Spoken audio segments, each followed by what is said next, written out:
fucking smell crack for 420, like the fucking mayor of Toronto. Someone's birthday and I can't remember. Oh, yeah, that's the other way you can look at 420. Austrian guy, yeah. Pretty sure he founded like Austrian economics or something. Something like this. Well, that's awesome. Like Hitler in economics, dude. Yeah, don't you know that Hitler was the first libertarian?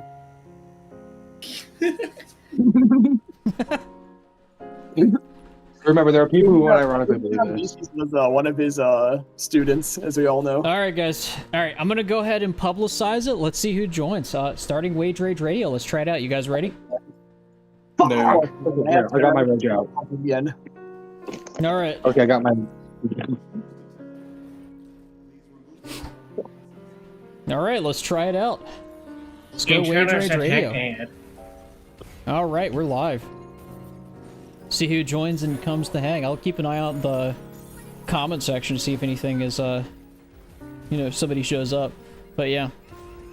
So. If the fight smacked down the door. For starting Wage Rage Radio. I haven't done a live stream in like almost 3 years at this point. And the only reason I'm starting it again is because the fact is I think everybody has a common experience. How's it going, Benelli? Of basically going, we're all kind of stuck in this same thing. We're all kind of stuck in this kind of cost of living crisis. It's not getting any better. And, the standard of living keeps getting worse. I think the only thing that was kind of holding people back before the warehouse fires when Trump first got elected was just gas prices. What's up, Christian? Welcome to the chat. Anybody's free to come on stage. What I want Wage Rage Radio to be is essentially an alternative for what, like, Dave Ramsey is. We've all seen, like, the financial advice that boomers give, and it doesn't apply to our generation, doesn't apply to us. The average house price is well beyond what most people's incomes are. Incomes have not paced with inflation. And so what everybody is going through today is a completely different set of circumstances than what their advice applies to. It's like, stop drinking lattes or cut down on the avocado toast. Like, straw men like that. It just doesn't apply to our generation, And so the thing is, how do you navigate in a world that is heavily rigged against, what we're going through? How do you navigate it? How can you actually kind of, get by in a in today's economy? Give it to Bezos. Give us to Bezos, yeah. But, here's kind of thing. It's like, you look at, like, the things that boomers had. You look at the fact is that, like, when you could afford your own house, right? Because there was something I was thinking about. Because, like, if you think about it with boomers, is that they're living in an entirely different reality from the rest of us. They live in a reality because they own their own homes. Like, the only real cost that they have towards, their cost of living is really just taxes and groceries. They're essentially living the American dream. They're living, the freedom that, everybody talks about. And that's kind of the shitting part, is because the fact is, if you're a worker in today's economy, I would say that, you probably don't feel free, because the fact is what you're trying to earn in your paycheck is just going to just exist, right? You're spending the majority of time. What's up, Dr. Java? Hope you're doing all right. Welcome to the chat. So the thing is that, like, you have essentially been made an alien in your own homeland. You have no place that you can call your own. And you're consistently, living and working just to barely afford the bare necessities, the bare minimum. And that's the shitty thing that, we have in our generation. That's the big difference between our generation and the boomer generation. And, they used to say that, like, when it came to renting, that it was freedom. What's up, Harkin, the world claimer? They used to say that renting was freedom, is because the fact is that, like, technically you don't own it, you can go anywhere you want. But the thing is, I would argue that home ownership is freedom. Is because when you do own your own home, you can sell it, you can jump from one market to another, and you can go to any place in the country, and at worst, you're just going to have to pay property taxes. I love my grandparents, but this is definitely something they don't understand. No, they probably won't, is because the fact is, it's like, you got to understand, right? People tend to create a reality or a narrative, a post hoc rationalization of their own situation. Everybody does this. Every group does this. And what they do is they essentially rationalize that, like, for boomers, for instance, they might rationalize as they work, genuinely hard for their stuff. They might kind of cope and gaslight about this, but it completely falls flat on everybody else's, ears, because the fact is it's a completely different reality. The funny part about the cost of living when it comes to the average house price nowadays is that funny enough, it's still 3 times a household income. It's just the fact is that it requires both partners to work, and that's something they don't really tell people about. You know, technically, it is still a third of your income, but, you know, it's a third of a whole household income. What's up, dude? Why, hello, my fellow glowies. We're talking about the most Fed posty discussion ever. House prices and how to afford a house. But the main thing that has happened, though, is this. Houses have become financial instruments. And the fact of the matter is that it's a way for boomers to store wealth in the value of the house. yes. And so for them, it's a retirement plan. But what that means is that it causes, throughout the rest of the market, other people to treat their homes as financial instruments. Yep. And that causes the square foot price per Sorry, home Paulo. to go all the way up. Yeah, I'm paying attention to my chat, guys. But yeah, no, like, here's the problem. The worst mistake in the United States, the current mess, housing is a pyramid scheme. And I did want to make a video on this later, but housing is a pyramid scheme is because the fact is when you treat it as a vehicle to invest and build wealth in, okay? Basically, it predicates itself. The value of every house is that there's going to be a first-time home buyer that's going to take a loan to basically prop up the property values of boomers. And that's the big mistake. We're at the tail end of that. It would have just been better if housing was not treated as an asset, and it's just something that people lived in. But, you know, the history with housing is that right after World War II, you know, you had the threat of the American labor movement that was really kind of gaining momentum. You had the rise of the Soviet Union. You had the beginning of the Cold War. And so they had a bunch of veterans. And, you know, throughout most of the Gilded Age, like, a lot of Americans didn't own their own homes. That's why, like, you know, if you look at wealthy people and they're saying, what's up, man? Welcome to the chat. Is that, like, when wealthy people mock younger generations saying that home ownership was the exemption and not the norm, they're kind of saying is that they're tacitly wanting to fling you back to the 1890s, where people worked in company script towns, they were paid fake money, they never owned their own homes and all that sorts of stuff, right? But, you know, after World War II, you had a lot of veterans coming back from World War II and realizing that if, you know, they don't actually enfranchise the average American in the United States, you know, through home ownership or whatever, they are going to revolt against the system. With the threat of communism abroad, you know, this also added an additional pressure where, you know, you had to actually enfranchise people. I think it's like William Levitt. I don't remember his name. I've referenced him in my videos before. But, he's quoted from the 1950s saying, a man who owns his own home cannot embrace communism because they'll have too much to do. It's because they're tacitly saying is that when the average American owns their own home, they have no incentive to overthrow it. And if you look at, like, the history of the United States, enfranchisement has been a pretty big part of keeping people in line for the most part. But ever since the collapse of the Soviet Union, it's like the wealthy have decided that they're going to pull the entire rug, and they just don't kind of realize the storm that's kind of brewing on the horizon with this one. And, you know, with the warehouse incidents, it's kind of really, you know, coming to the forefront at this point. You know, they're going to have to enfranchise people or they're going to get a revolution. I've told people this plenty of times, is like, you might not necessarily be a communist, but the thing is the cost of living crisis is going to force a lot of people into embracing different economic ideas if you're not careful. And that's something that a lot of people don't want to have a discussion about. The right doesn't want to admit that honestly. And that's kind of the thing that they don't see coming on the side, is because the fact is there's a lot of people, if they're never going to own anything. That's why I've talked about it so often in my the rich douchebags. I've talked it so often in my channels because the fact is you have an entire generation of young military-age men who have no stake in the system. And, you know, they always like to mock young men about being disposable or whatever, right? But by that same token, if young men are disposable, what's stopping them from just, you know, organizing together and seizing power? One of the first people online I haven't seen who aren't in the 10 million Discords. You know, I'm going to be honest. I'm not really a big Discord person. I'm a big fan of the decentralized platforms like Matrix and Odyssey, and I've tried to support those platforms. But so, like, the only reason I made a Discord is because of the stage functionality. Because if somebody wanted to come chat and talk and join the stream and, like, have a one-on-one conversation with me or join the stage, like, they can if they really want to. Yeah, you can't block eminent domain. Yeah. Maoist purged communists too. It wasn't about ideology when the landlord wipe began. Yeah, that's kind of the thing. Eventually, you kind of just end up embracing pragmatism, is because at the end of the day, it's like, you know, the people who care about ideology, nobody cares about ideology at the end of the day. The only reason when I said people take post hoc rationalizations or take on ideologies that are post hoc rationalizations of their existing circumstances, it's because the fact is like, for instance, it's like someone might adopt like communist ideologies because it's a post hoc rationalization because my life sucks, I'm never going to own my own home. and I've been made alien in my own homeland. So, like, what interest do I have in preserving property rights for everybody else, right? You know, they might not even care about the ideals of communism, but they will embrace it as an ideology, as an ideological vehicle to make their lives better. And that's what I keep saying on my channels. That's what people are going to do, regardless of whether or not, like, at one point or another, like, no amount of the boomer shame about, like, you know, oh, just pull yourself up by your bootstraps, stop eating avocado toast, or stop having your lattes, is not going to really do anything anymore. It's because people just won't care.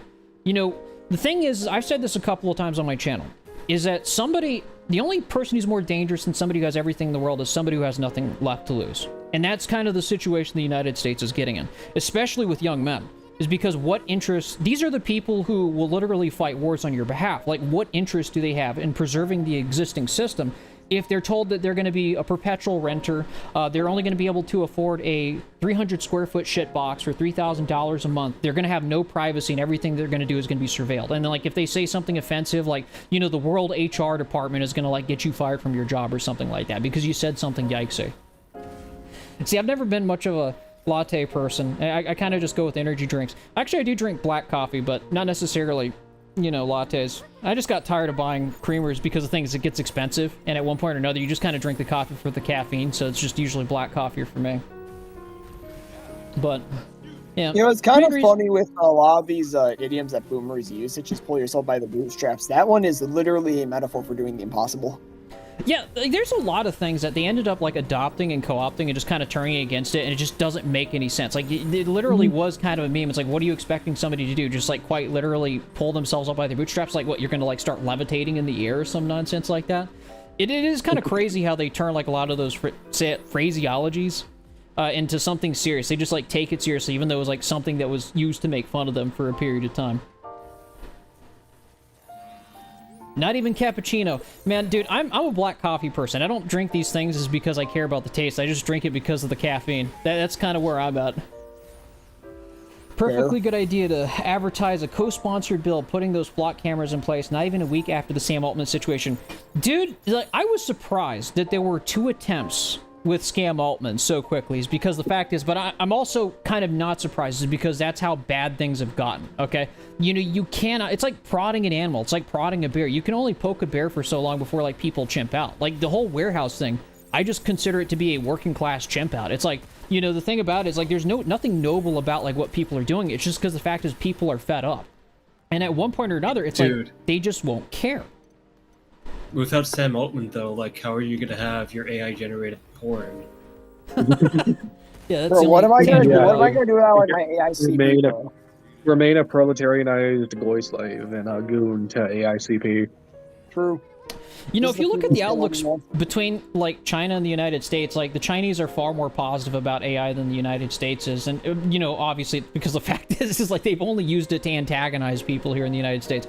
They don't ever talk about how AI and automation is going to make people's lives better, or the fact that it's going to make prices go down. They're like, well, actually, Wagey, if you don't work harder for less, we're going to replace you with the robot. That's like 90% of the arguments, and they're surprised like 90% of people hate AI.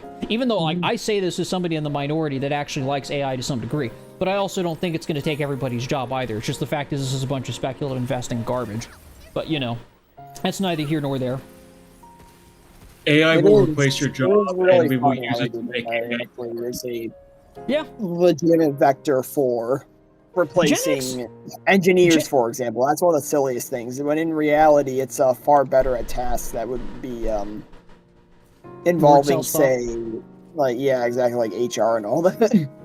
Yeah, that's kind of the interesting thing. I don't understand the mentality. It's like, you know, the first thing people got the bright idea is that, like, AI is just going to replace all the engineers. Not to say that engineering is, like, a great field these days. I've already talked about it on my channel. It's like, you know, like, it does not have the same perks as it used to have. Like, even before COVID. Before COVID, if you went into engineering, you were pretty much set. You were good to go. You know, I'm not, he's playing Pragmata. I can probably just, like, full screen or make it larger or whatever. But, like, engineering used to be a solid field that if you went into, you know, you had a good pay. You know, on top of that, you had flexible work hours. You had a lot of freedom on what you could do. And on top of that, it's because I was talking with one guy in the chat, and he was saying that, like, HR had been yanking his chain about, like, telling him to put away his phone, that he can't, like, screw around on his phone, is because the fact is, that's almost unheard of. It's because, like, the HR department's treating the engineers like toddlers at one point. And it kind of goes to show, it's like how COVID how like even engineering is not even a safe job anymore. It's not even like a stable. I mean, it's stable, yes, but it's like what people considered to be 60K jobs prior to COVID. Any engineering job these days. I mean, you could even talk about electrical engineering roles. I watched a video by a guy from California, and it's like, holy shit, engineering pay did not pace with inflation. Inflation and the cost of living, everything else just outpaced like most people's incomes. I'm trying to get Deconstructing Narcissism on one of these streams in the future and do a co-stream with him on the Wage Rage Radio, but like, he's told me straight up, it's like he's sharing a space with like 3 other roommates. It's like because he doesn't have a choice, and he's a warehouse worker. So imagine the average income. It doesn't take you that far anymore. Well, that is also very true, but also there have been so many importations of cheap programmers, engineers, etc. from third world countries for the exact purpose of lowering wages. And that's a big one. Because I actually got a video. That's been a very consistent like policy making decision by our upper class for the past, say, I don't know, 30, 40 years of just import cheap labor. Regardless of the damage it does. Welcome, Forrester. Ever since If the you US look at the became BLS independent, that's been the statistics thing. on engineers, the salaries have gone down in a lot of different professions. Starting from 2010 all the way to now. So the average income is lowering in a lot of these people, especially for, I think, computer engineers, or maybe not computer engineers, but related to computer engineers, like IT development. All those IT's wages been have hit gone hard. down. But here's kind of an interesting thing, is because this begs a question, okay? Because I actually got a video coming out that's talking about exactly that, and I want to kind of pitch to you. I've hinted out on my channel, I've talked about it on my community posts, but think about it this way, okay? Think about it this way. It's like in the 70s and 80s, the standard of living was tolerable. It's acceptable. The average income could afford the average house, right? And then we already know that the ruling class quite literally outsourced our manufacturing and industry to China because they wanted to pay lower costs. What's up, Matrix? Hope you're doing all right. But the thing is that, like, we've been down this road before, okay? 30 years ago, they hollowed out our manufacturing and engineering to China is because they wanted to save a couple extra bucks. And how did that turn out? Did things get cheaper? No, they didn't get cheaper. We lost all our manufacturing and industry to China. And now, like, even Donald Trump's, like, original campaign from 2016, which I was an original Trump supporter in 2016, was, campaigning about bringing manufacturing back. Yeah, you can come on stage, Harry D. Come on in. Anybody's free on the come on stage on the Wage Rage Radio. That's a very interesting name, Harry D. Yeah, it's that one guy who's profile that. picture. But, we all know that didn't work. We all know that didn't work when they outsourced our industry and manufacturing to China. Okay, that's what they complain about all the time. They're like, China stole our industry, even though the fact is our ruling class quite literally sold out our manufacturing industry 30 years ago, is because they didn't want to pay blue collar workers like a living income, right? And that didn't work either. That didn't make prices cheaper. That didn't make anybody have a better life. In fact, it just led to lower quality products. But then they were like, how can I ruin civilization another step further? Well, I'm going to go ahead and outsource all our tech and engineering. And then my question is this, okay? Because, and this is going to be in a later video. I do intend on releasing a video on this later. But the thing is that, like, what does the United States have left after it's already outsourced all its manufacturing and industry to China? HR, word cells and gaslighters. After we got rid of that 30 years ago, even the current administration complains about that, but they don't do anything to actually bring back manufacturing and industry back to the United States. They just kind of give lip service on Fox News. What does the United States have? They're doing everything to harm What does the United States have after it gets rid of all its white collar work too? Like, what else is left? It's like right now, as of right now, and this is I'm going to give you some numbers on engineering. United States produces about 61% of intellectual property, like ARM chips or whatever, right? We produce a lot of engineering IP in the United States. Okay, fun fact. We don't do the manufacturing. We usually send the schematics and designs to places like Taiwan to actually build the chips on our behalf, right? So like, they're going to outsource that too. Did you know also in 43 states, the major employer, the largest employer in 43 states in the United States is not even like some major industry. It's just quite literally healthcare, an infrastructure, employer, something that's a bare bone part of civilization that you need just to, bare bone function. And that is the largest employer in 43 states is healthcare. So after this, boomers got to live forever, man. Boomers can't live forever unless they have infinite nurses. So the majority of our actual like product, right, that's produced in the United States is either like really specialized heavy machinery or agriculture. We have very little like consumer goods manufacturing or, you know, even like this other levels of machining. Like it's basically just entirely heavy and specialized machines. So Or one thing that the United States does have a leg up on with respect to basically every other country on Earth, especially recently since the pandemic, is, and this is not a big industry, but it's one of the biggest, one of the ones in which the United States excels above everybody else the most. It's arms manufacturing. American small arms manufacturers are basically the highest rated in the world, and that's because we make the best firearms for the American civilian market.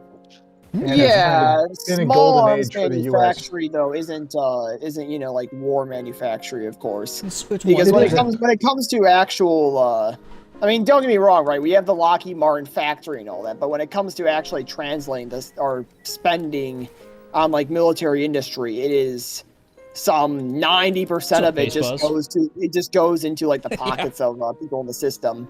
Like if you look at Russia versus America, we are very similar production wise when it comes to military equipment.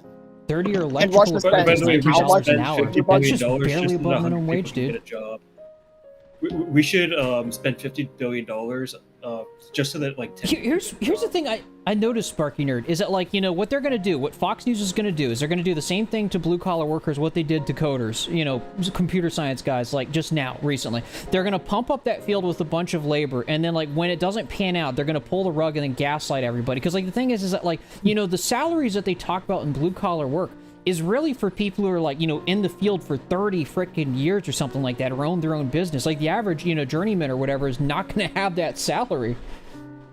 Dude, they're already doing all right, that. so there's two things going on right now when it comes to manufacturing, construction kind of jobs in the United States. The first one is that data centers are basically being hyped up and they're being bought into, and they are building data centers at a rate that's functionally unsustainable. But in order to do that, they're hiring people across the board with basically no experience into these hard labor manufacturing jobs. To be fair, they're getting paid relatively well, but once those data centers go up and they're not hiring people anymore, it's kind of over, and you're going to have a huge saturation of people that used to be getting paid well that are no longer getting paid well. The follow-up on that is that quality of life for hard labor jobs falls off very quickly once you hit about 40 years old. Yeah, that's kind of the thing. So the you can thing. make a lot of money in hard labor right now in the United States, especially because there's actually a workers shortage in some cases.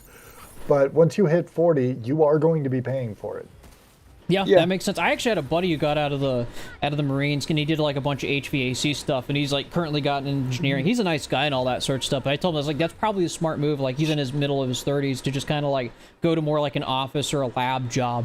Because the fact is, your body really does give out in your 40s, especially with like how hard that is on the body and all that sort of stuff. But like, that's look kind of who the it thing. is. It's Hero. up?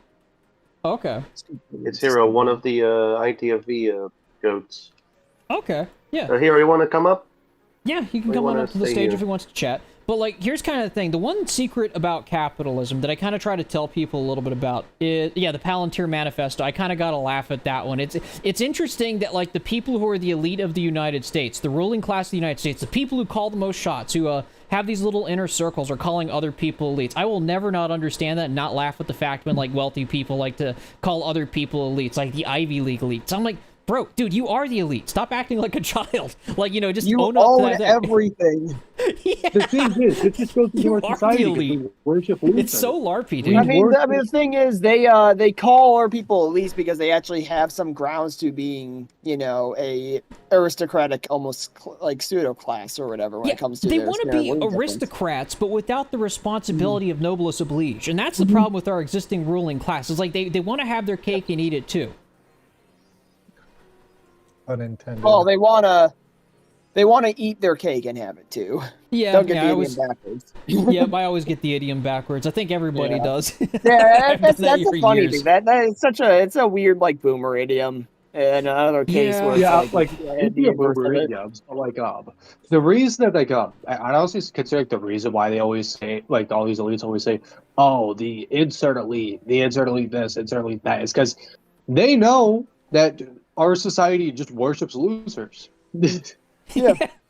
And they're at the And the top of the They also bourgeoisie hierarchy. know they are have the no biggest real losers. entitlement to their like claim to. I went to wealth or Stanford instead of ownership, Harvard, so I'm not an elite. True.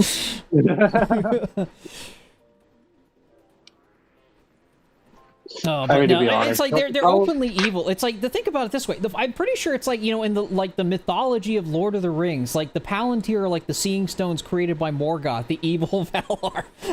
Like, at least when it comes to like Anduril, right? You know, Flame of the West. So, like, it has at least a noble meaning towards it. It's like these people are like, yeah, we're gonna use the technology that spies on people for the evil Valar of like Tolkien's mythology.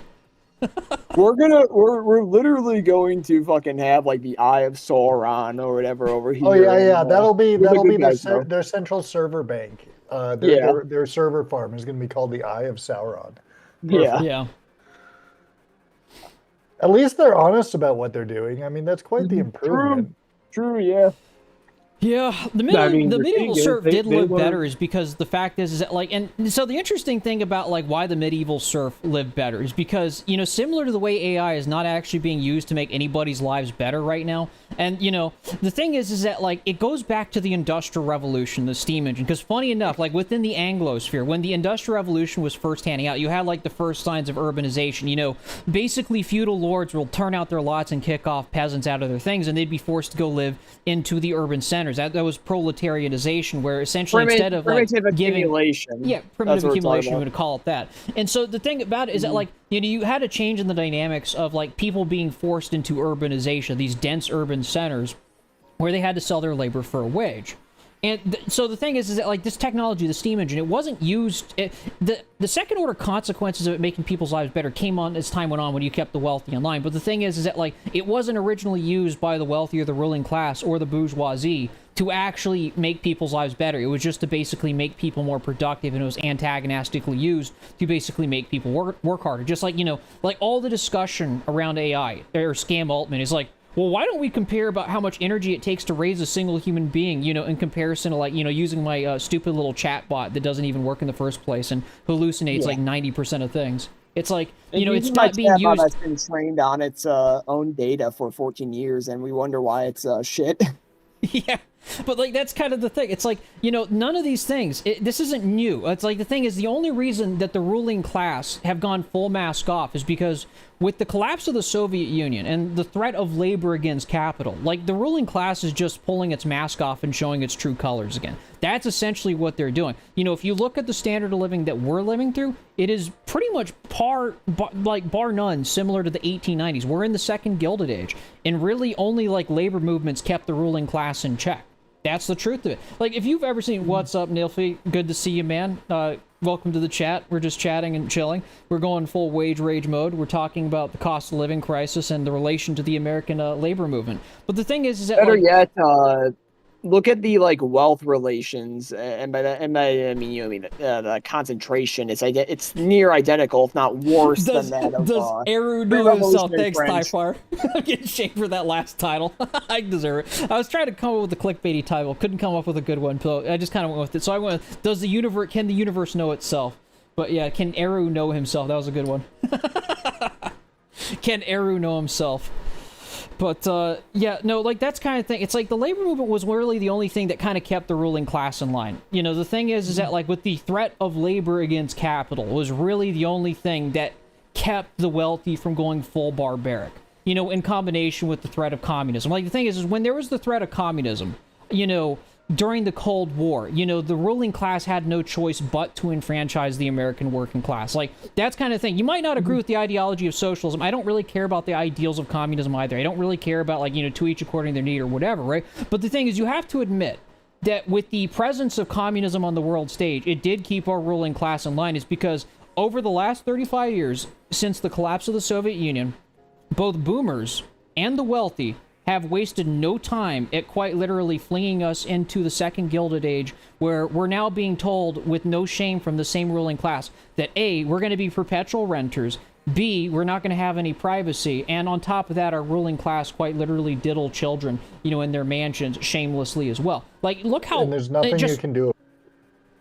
I mean, the ultimate litmus test, is just like, or not even litmus test, but just like the thing that has shown us the most about like the character of the American people as just being such pushovers is the fact that we had the government publicly releasing files that say, yeah, we literally like eat babies and whatnot on that island, and nothing has been done here. That is and the can-dos basically were like, we can't do nothing, bro. Like, we own all these guns, but we can't do nothing, bro.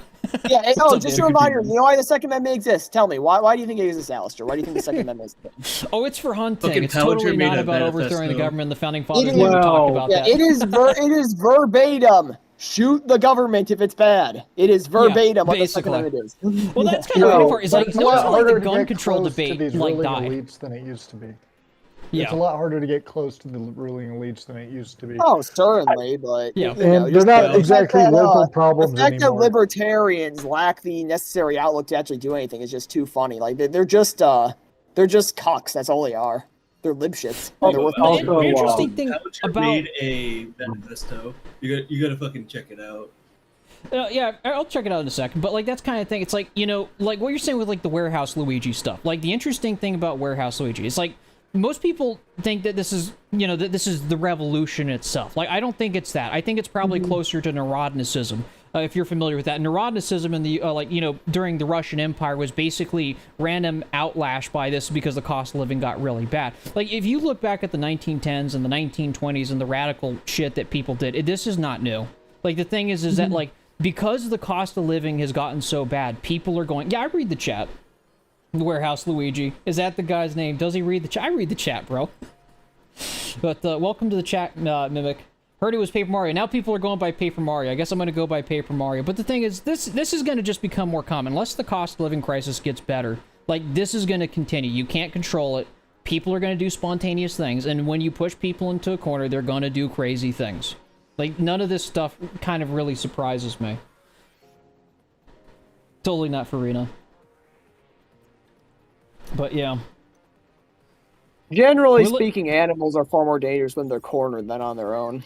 That's the thing. It's like the thing is that like most people, because like everybody even in this chat is running the opportunity cost right in the back of their head. Like no matter how shit things are,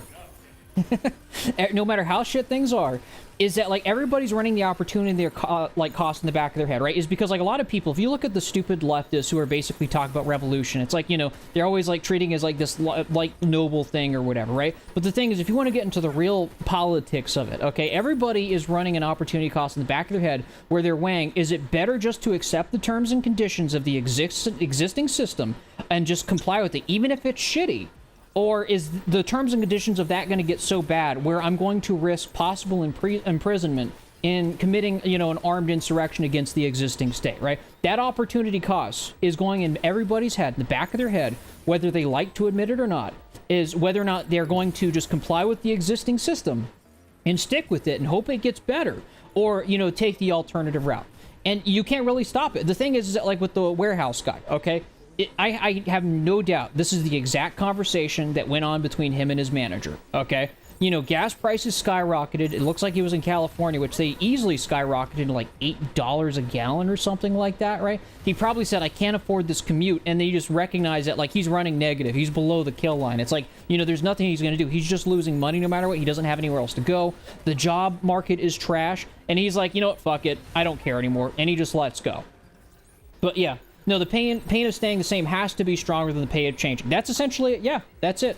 It's like, as soon as that threshold is crossed, it's like, you know, then that's when revolution happens. It comes down to the fact that people get desperate, and the situation that is at hand becomes more unbearable than it is taking the risk of changing the situation. Well, right? I mean, so that's one of the things that Palantir and similar organizations are very good at preventing. They're very good at identifying groups attempting to organize and suppressing them.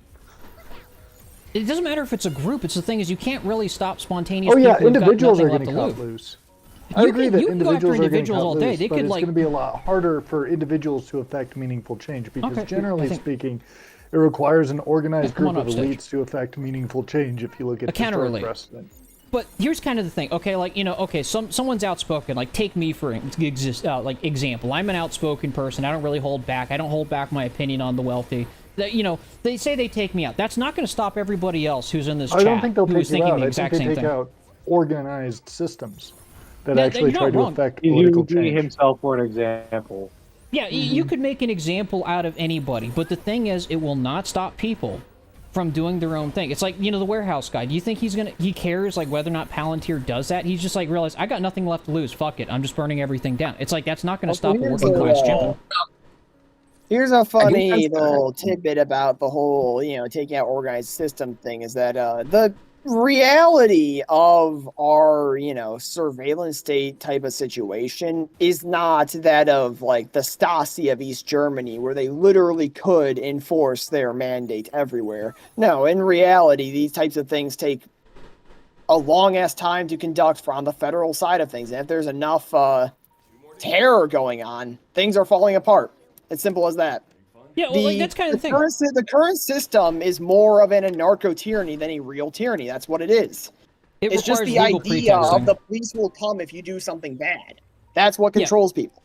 Yeah, essentially it's just that is because there's like a legal pretext behind it. It's different from like the dictatorships or the monarchies of old where it's like if the king didn't like you, he'd just throw you in jail, right? Yeah. You know, you could even see this with that sheriff, with that one guy over that one meme over in jail. So the thing is that like first he made a press conference saying it was because the meme hurt his feelings, and then he had to backtrack on it is because we live in a system where you have to have a legal pretext to throw somebody in jail. It's like that one video that I came out with like a while ago, like, you know, why liberal democracy requires gaslighting is because within liberal democracy for people or politicians to exert political power over one another, right? You know, there has to be a level of lying or moral gaslighting required to go after people. It's not like, you know, before the Habeas Corpus Act of 1679 and like the in the British Empire where it's like, you know, the king's like if you just looked at him in funny, he was going to throw you in jail, and you know that was the end of that. You know, there is a moral pretext to throw people in jail. And I'm not arguing against habeas corpus, by the way. That's not my point here. I'm more or less explaining the dynamics of how people enforce political power or, you know, export political power over one another within the liberal democratic system, right? You know, if a politician wants to take you out, they are, you know, whatever, right? They have to come up with a moral pretext to throw you in jail and get, like, the public will against you, as opposed to, like, a king be like, oh, I just don't like you, you know, I'm throwing you in jail, you know, whatever, right? You know, there has to be a gaslight behind it. He said 6-7 too many times. He's going to jail. Hell, execution. Yeah. And to be fair, that is how the Chinese system works, is if you attract this attention to the central government, they'll just find something to throw at you and put you away. And in the West, we kind of do the same thing. If somebody's causes too much of a stink, we will often just find something to throw at them. Yeah, that's more often than not the case. It's like they just come up with a moral gaslight. That's just how people within liberal democratic systems exert political power over one another. And that's what Palantir's for. It's so that they can identify something to throw at you if you cause too much of a stink and then throw you in jail. Dude, you gotta read the Palantir manifesto. It's so LARPy. They released it yesterday. It's so LARPy, man. I just laughed my ass off at that. But like the thing is that like I was watching like one war video of like the new Palantir tech, right? I shit you not. This was the funniest thing. Anybody else a programmer or a software engineer in the chat, like whoever has ever used the Jira ticketing system? It's like, you know, they literally turned warfare into a Jira Scrum board where they have like tickets they assign. We're going to go after this person and execute them or something like that, right? They made Jira tickets for warfare, and they said there's a particular word. They're like, we're going to prosecute the enemy. You know, the liberal democratic gaslight, they can't say exterminate or something like that is because, you know, that's actual warfare, but they have to have the liberal democratic gaslight of like, oh, we have to make a moral gaslight of why we're going after this person. I wish they said that they're going to execute instead of saying we're going to prosecute. It'd be better if they were honest about it. Yeah. Yeah, it's so cringy, and that's one of the things I was like laughing at. I might make a dedicated video going over that. The warfare Jira Scrum board. I will never not find that funny. Anybody who's a software engineer has ever had to do the Jira ticketing system or Agile Scrum, you know, you probably got a laugh with that one too. I think there was one guy who was a computer science guy, works as a software engineer, was like laughing his ass off at that one. I really wish they said execute instead of prosecute. Yeah, also, something I just want to mention, this is a bit obvious, but usually when a failing class society does centralization, it means that there is a chance of collapse. The centralization is the equivalent of a dying dog's last breath. essentially. I mean, okay, so let's just look at like Final the move. history of Yeah. society, of economics according to Karl Marx, right? No. Copy. Yep. What do you see as the trend throughout every like chapter in the materiality of history, right? You see centralization and then decentralization as the new system is made, right? Like the early capitalism was not, monopolistic, and yet later on it would become so, and in a more efficient state, it will always be monopolistic at this point, right? Like, It's a proxy of the speed of information. The speed of information is really what's allowed these large monopolies to function and develop. Certainly. Yeah, the communication. Well, that's a lot of people who joined. I didn't even realize it. Is about half of Welcome what's to the accounted server if you joined. for the change in material conditions over the years, right? Like in between each system. The reason why we can't go back to, say, feudal mercantilism is because of communication. Because we have the telegram and not, letters anymore. Have you ever read the book? There's an excellent book on this topic called The Collapse of Complex Societies. Let me look up who it's by. But it's pretty much the capstone. It was written in the late 80s, and if one qualifies globalist society as being separate from American, globalist civilization being a separate incarnation after American civilization, I think he really kind of nails just about everything in terms of the structure of the collapse and why it happens. And it has to do, it's complicated with all the factors that he talks about, but it has to do with the way resources become allocated over time. And what you're seeing is basically a step down when a civilization, quote unquote, collapses. It steps down on the complexity ladder. So the higher up you are on the complexity ladder, the higher the efficiency with which you can use your resources, but the higher the cost of the overhead. And eventually you get to the point where the return on investment goes negative.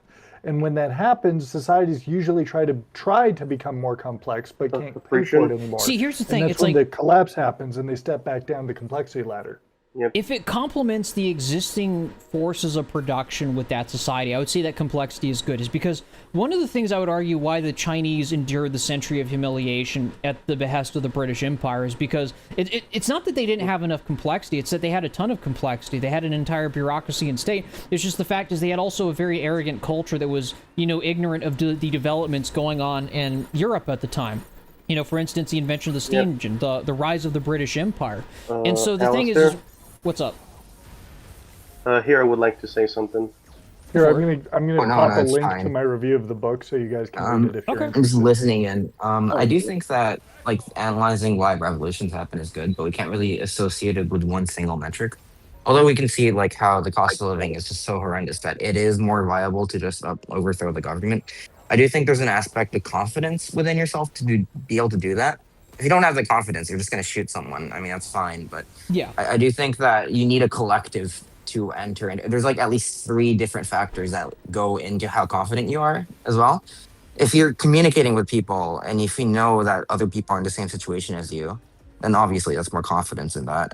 There's also the viability. Like as I said, as someone said, it's really hard to find a CEO. I'm pretty happy that Luigi found one in the wild. In Minecraft or whatever, but that's kind of thing. It's the thing is that people are going to have their chimp outs on this sort of stuff, but the thing is that speaking about the Chinese, it's that at the time they had a ton of complexity and bureaucracy. It's that the fact is that they had a culture that was quite arrogant, that was ignorant of what was going on in Europe, the developments going on in the British Empire, the invention of the steam engine. You can even look at during the Napoleonic Wars. It's it's Sadie Carter, which I referenced in my latest video, was devastated at the British Empire, especially with its naval powers, is because of the steam engine. Think about it this way: in the Roman Empire, what they used to basically repel ships were more often than not galley slave ships. And so the thing is that the steam engine got rid of a lot of those things, a lot of the manual labor jobs where human labor was replaced by something that was much more mechanistic and scalable. Okay? And the United States is kind of going through its own kind of cultural thing, is because the fact is it's completely underestimating that essentially the rest of the world is sort of just moving on from the rest of the United States. The rest of the world is just going on in their own way. You can even see this with the geopolitical attitudes going on between the United States and Iran. It's most of the time it's just literally just wasting time, and they're just kind of ignoring each other, and they're just kind of continuing on with their, you know, trade blocks in the East. You know, and so the thing is that the United States, it's been around for like 250 years. What happens is that, like, we get comfortable with the systems that we have, and we think that they're just going to keep us at the top of the hierarchy forever, and that's just never been the case. No empire has stayed at the top forever, you know, really at all. But the thing is that, like, the ones that did, you know, they tried to evolve to some degree. Like, one of the things that was clever about the British, especially like the British empires, they kind of, you know, unlike the revolutions that happened in France and all these sorts of things, it's like you had like the English Civil War that gave rise to Parliament and stuff like that, and they began to experiment with alternative forms of government. But the thing is that, like, you know, they did like a slow kind of like reformation to evolving like what they had now, even to the British Empire in the 19th century.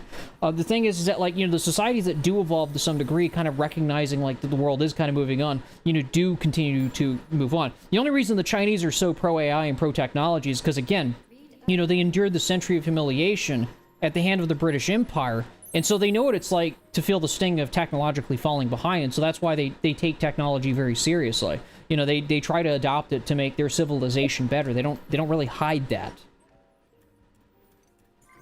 The Chinese are not doing as well as it looks on paper. You could be right. I'm willing to make a bet with anybody in my audience on that one. I'm not one to basically, like, you know, say like, oh, well, no, China's doing better than the United States. I'm willing to hear criticism. Well, no, I mean, China's actually in a really rough spot right now. The reason they look good is because they've got about 7 megacities that look really good. Mm-hmm.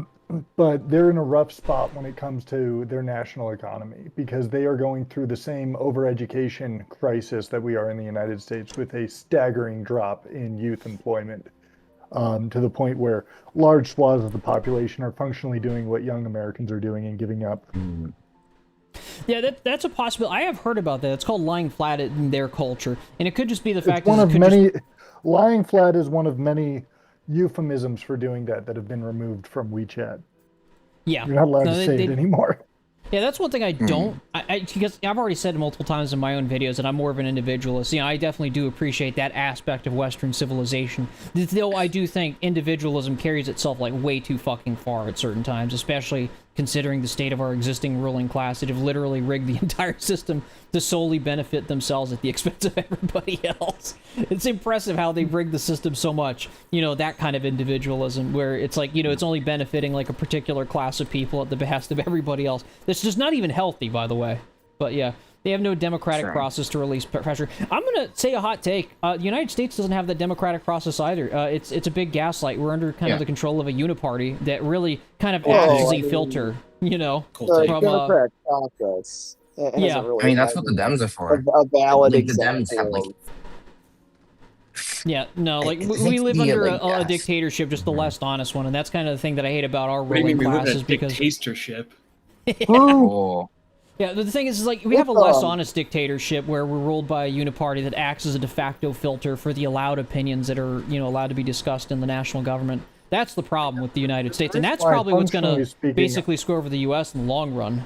The reason why, functionally speaking, I'm a monarchist. Because I think democracy is inherently flawed and will inherently lead to self-serving systems like this. See, the funny part is that, like, I consider myself a Platonist as well. Like, here's the problem, okay? Like, I can in principle agree with you in every criticism that you have of democracy. And I made plenty of videos talking about it, is because the fact is, the nature of the masses are genuinely retarded. They're just stupid. It's the fact is, it's just over-socialized midwittery. Okay? Democracy, have you seen that video? Democracy is basically a great video. Of the people, by the people, masses in a quote-unquote democratic system. But the people are retarded. That's the thing. Yeah.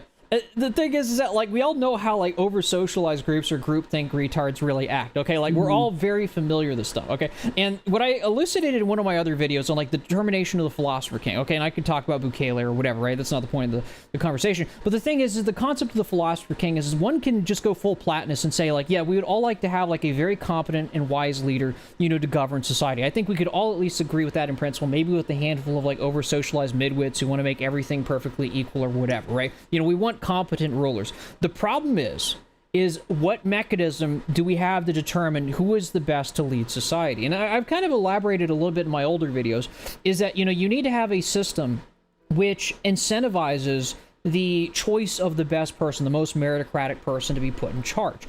That, and this is why my hot take, this is one of the things why I made that video, you know, socialism kind of evolves into a technocracy. You can even look at the modern CPC, you know, being led by mostly, you know, doctors, lawyers, and engineers, is that the fact is that, like, when you have a workplace democracy, when you have, you know, selection, the dynamics of a workplace democracy are different in such that, you know, when you're selecting your leaders within the workplace, you're not doing it based on a popular vote. You're like, this person's the most competent person, so I want this person to lead. Yeah, you can come on stage.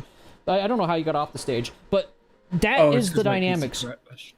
Oh, okay. I disagree with you, but I'm going to save why I disagree with you for the podcast that we're going to do, because I think we'll have an excellent conversation. Ooh, podcast. I mean, it's that dynamic that's the reason why you see the implementation of automation in lieu of the labor crisis in China. Yeah. And usually with their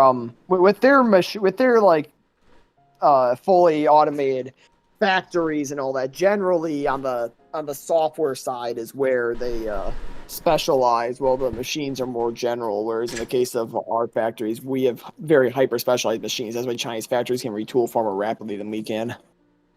That's actually part of the reason why the Ford company in their recent survey, I forget the other companies involved, that was one of the multiple reasons they cited as to why they cannot compete with Chinese car manufacturers if Chinese car manufacturers went global. What's up, Deconstructing Narcissism? Hey, if you join the server, you're welcome on stage. If you would love to join the channel whenever you send, like, oh yeah, dude, just go to Linktree, go to the Discord, and when you join, I'll add you in. I think another person, Aztec, joined. I'm gonna go ahead and give them perms. But if you join, let me know, and I will add you in. Oh, there's Matrix. What's up? I know you. I've seen you in the chat. I'll go ahead and perm you in. Man, there's so many people joining. But, yeah, no, welcome to the stage if you ever do decide on joining. But, yeah, no. Where was I at?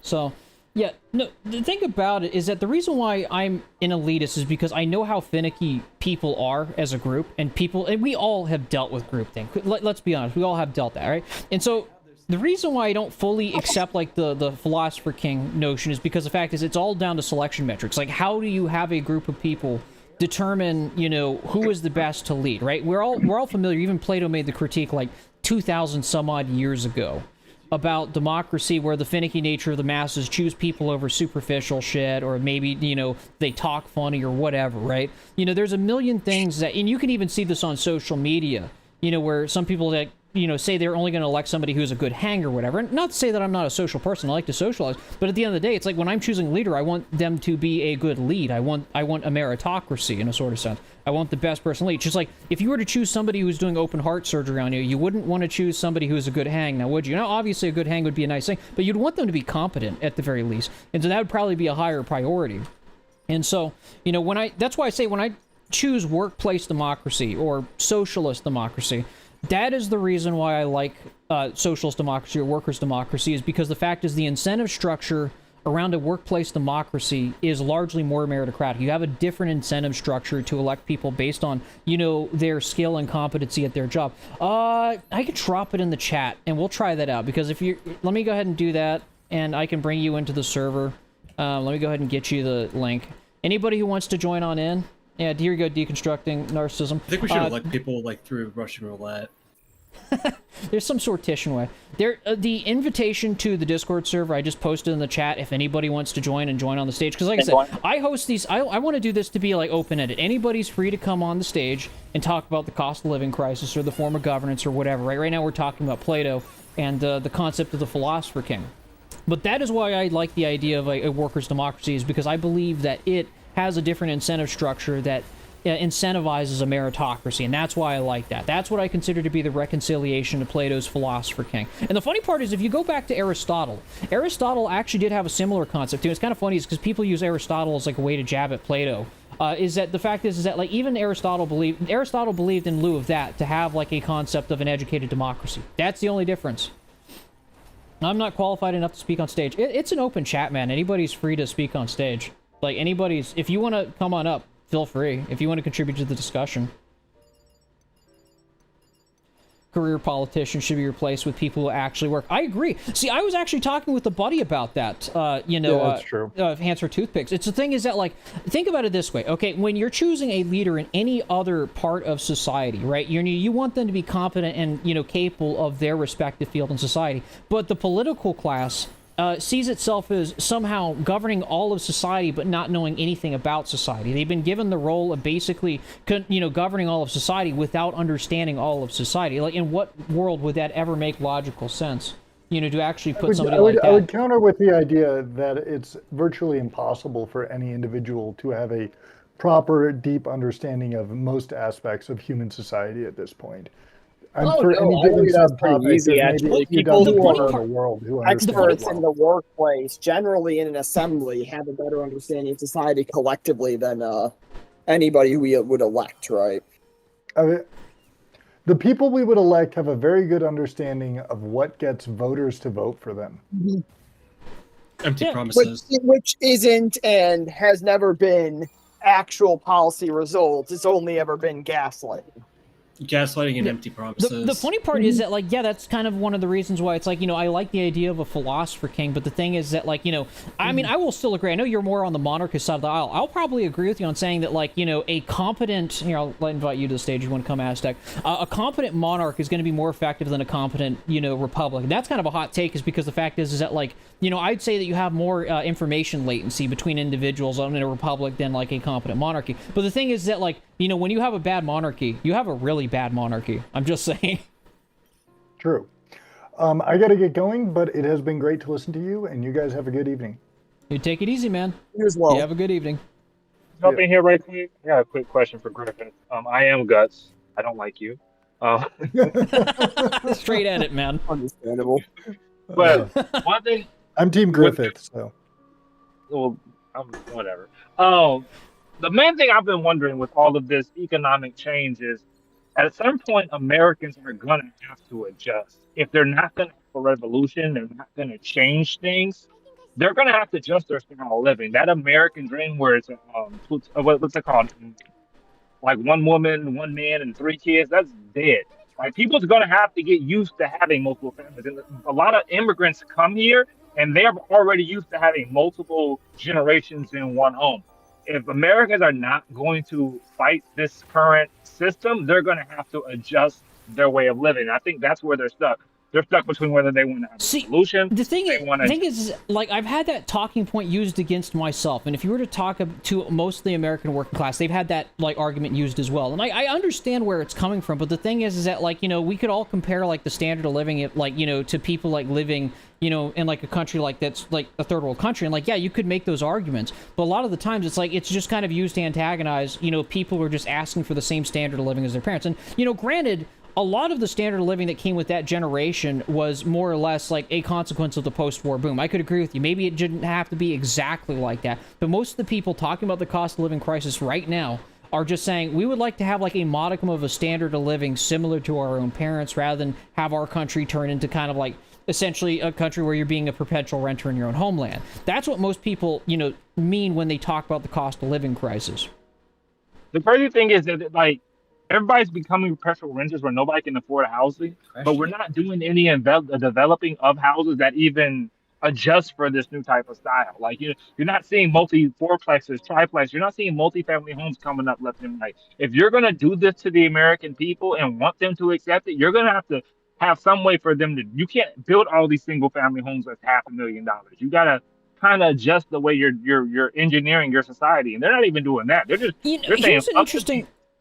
Yeah, you got an interesting thing, because here's something I do want to actually talk about, is because a lot of people, especially in American culture, does not want to be in the city. And I know the city sucks. Who wants to live in the city? The city's fucking garbage, right? But the thing is that, like, what if we could imagine a world where, the city was actually a decent place to live, where we invested in actual good infrastructure, right? Is because right now people, I've even talked about it and mocked about it on my channel a couple of times, calling it the wagey containment zone. For these urban centers, because that's where all the jobs are. Unless if you have like a ton of wealth and capital, you really can't go over to the countryside unless you have a bunch of wealth built off. And that's the problem, is like a lot of boomers are going to the countryside, but a lot of young people, including myself, are forced into the city. And this is no different than proletarianization, is that, we're going there is because that's where the jobs are. But that's also where the cost of living is a lot more expensive as well. And so, like, maybe some of it could actually be addressed by having a healthier form of urbanization, where you actually had, like, not high-speed rail, but, like, light tram rails. You know, you got rid of parking minimums. You made it, like, much more conducive for people to walk in, is because essentially, you know, these things, like, if you look at, like, the vast majority of businesses when they dump people in the city, they don't really care about, like, making a city that's livable for actual human beings. You know, they just want somebody to show up and wage away for 8 hours a day and then go home back to their wage pod or whatever, right? You know, they don't actually make it conducive for human life. And that might be a solution as well, is because the way I want to see it in the future is, you know, when you're choosing between living in the suburbs, you're living in the countryside, or living in the city, is that, like, you know, there are benefits to each side, but it's not like a trap or a hellhole you have to go to just to exist, right? Which it is right now. Like, essentially, people are forced to the cities because that's where they have to get a job, right? But more or less as an option, we're like, okay, you know what, there's a lot more conveniences. It's a lot more walkable in the city. You have light tram rails and stuff like that. You know, everything's walkable and within walking distance. You don't need a car. That could be a benefit of living in the city, but, like, that's kind of the thing. It's like, you know, none of our urban planning is done that way. I do want to do a collaboration stream with the American Rail Club in the future, is because, you know, we've had some discussions about that, because, like, we want to have some dedicated streams towards, you know, urban planning as well. And so that's one way to address the housing issue, like high-density housing, is because I've seen, like, a couple of posts on, you know, Twitter talking about... basically going to be the anti-Adam something, essentially. I just think people should have a choice. If they want to live in the countryside, that's fine too. I grew up country my entire life. You know, if you want to live in the city because of the conveniences, that's also fine too. But I think the important part should be choice of where people want to live on their own terms in an honest way. And that's what I think. It's like making the city more bearable to live in through good infrastructure. Well, I mean, you can make everywhere more bearable to live in through good infrastructure. Yeah. Are you like, You know, if we going had, for like Georgism? Is that what you're? And there's one guy in the chat, Faithful, keeps, like, going around, like, fighting everybody in the chat. I don't know what his beef is. You know, I see, like, Antisocial's been calling him out. I don't know what his beef is, but if he gets annoying, I might just have to mute him. I don't know what his beef is. But, you know. You were mentioning someone who wanted to live like their grandparents, and, like, the first person who came to my mind was Gary Economics. Really? Yeah. Yeah, that's a good point. A lot of people call him a communist when I'm like, he's not really a communist. He just wants the old standard of living back. Yeah, that's fair. That's the only reason I got into politics. The only reason I'm in politics, like, even here right now, or even have a channel where I continuously upload videos, is just because the fact is, A, engineering is not even that much of a respected profession anymore, and over the last 5 years, I've watched this cost of living skyrocket, while we as a generation have been mocked and derided over it. That's the only reason I'm here. That's probably a lot of the reasons why you guys are here as well. But it's like, you know, we just want the same standard of living as our parents. And it doesn't have to be perfect. Like, I get, oh, deconstructing narcissism. What's up, man? Welcome to the chat. But, like, the thing is like, I would be okay with, like, maybe 60% of, like, hello, welcome to the chat. This is Deconstructing Narcissism, everyone. I don't know if anybody's familiar with his channel. He makes some really good videos, too. So go give him a follow. This is the first time I've seen him. Yeah. Guys. Who are you? Oh, Go on. I'll let you explain. Right. So, yeah, I'll introduce myself. So, I actually got into politics again, just like Alistair said, because of the cost of living. You know, they always tell you that you're just not working hard enough. You're not doing enough. You just need to find a better job or this or that. It's always something, right? So originally my channel was about just narcissism. I grew up with narcissistic parents. I grew up with many narcissistic friends, bad relationships, toxic relationships, whatever you want to call it. And, you know, I used to have an apartment back in 2020. It wasn't a lavish apartment. You know, it was a decent apartment. But it wasn't anything lavish. It wasn't anything nice. And slowly but surely, the cost of living rose, like Alistair said. And I pretty much found myself in a position where I literally could not afford I'm struggling right now just affording, you know, frozen vegetables and ground beef. And the only real hobby I have, I guess if you want to call it a hobby, it's just more of a, you know, to keep myself healthy, is just the gym, just lifting weights. Yeah. And it's gotten to the point where I can't even afford a fucking package of ground beef at the store without just, I go into literal panic mode. I have to shop around to 4 to 5 different stores to buy ground beef, some ground turkey, and some frozen vegetables. It's absolutely ridiculous. So I didn't want to really get into this space, but I was pretty much like Alistair said, I was forced to. So yeah, everyone gets sucked into the wage rage circle, and that's kind of funny because like Fafo's like having like a meltdown in the chat, being like, "This is a Fed, it's a trap." It's like, you know, he's gonna like, you know, get everybody entrapped or some nonsense like that. I'm like, dude, like everybody here is here because they have watched their future completely get erased by a psychopathic generation of boomers and wealthy people who decided to pull the rug under the feet of like an entire generation of people. It's like, you do realize like these opinions are organic. Like everyone here is not here by choice, but here by circumstance. Of just, we don't really have a choice here. That's it. It's like, that's the only reason we're here. Nothing else. So, you know, oh, well, if you want to call me a Fed or scream about it, you know, continue doing the chat. I don't usually mute people unless you're really super annoying or doing stuff that's, like, against TOS. But, you know, anyways. But, yeah, no, like, that's the only reason I got into politics. I actually was funny enough, like, walking away from politics, you know, middle of 2025. But then, again, I watched, like, the house prices. You know, gas prices just went up again. Like, that's the reason why the warehouse guy probably did the thing that he did. And, you know, the thing is, we're all here because of the cost of living crisis. Wait, the warehouse guy? Who's the warehouse guy? The warehouse guy is the guy who quite literally had a crash out and lit an entire facility on fire, right? Now, obviously, you know, for liability reasons, nobody can endorse him because obviously that's probably against TOS, but also, you know, for legal reasons as well. But the thing is that, like, I'm not surprised this happened.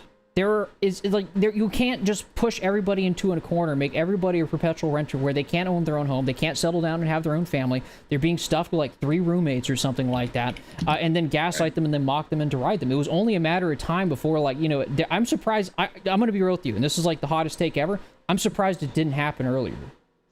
That's my take. I'm really surprised that like people did not like chimp out earlier. The crazy thing is, like, we're hearing a lot of talk about how people are waiting for the boomers to die and all the, you know, the wealth that's going to fall out from that.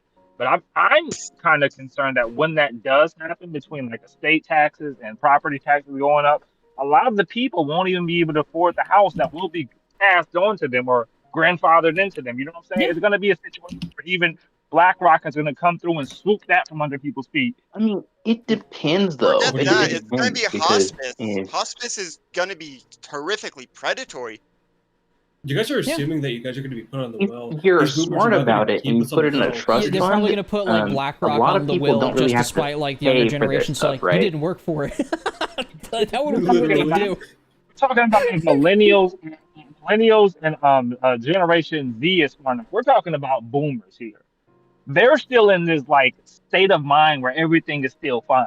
You know what I mean? The thing is that like people make a post hoc rationalization of their situation, and I've said this a couple of times on this stream at this point in time, but boomers live in La La Land where they have their 9 Airbnb rentals. They're doing just fine, and so the fact is they think because they're doing fine, everybody else must be doing fine, and that's just not the case. In fact, that's the reason I wanted to start Wage Rage Radio, is because the fact is we need to share advice on how to actually get by in today's economy that isn't coming from fucking Dave Ramsey, right? You know, like that's the point why I opened this up, is because I wanted to be a round table discussion. Dude, you know, I wanted to say, I'm sorry. I wanted to say really quick that the mindset of the boomers is kind of like the mindset of MAGA. Like most of them are asleep. It's kind of just like a cult-like mentality. Like you kind of have to find.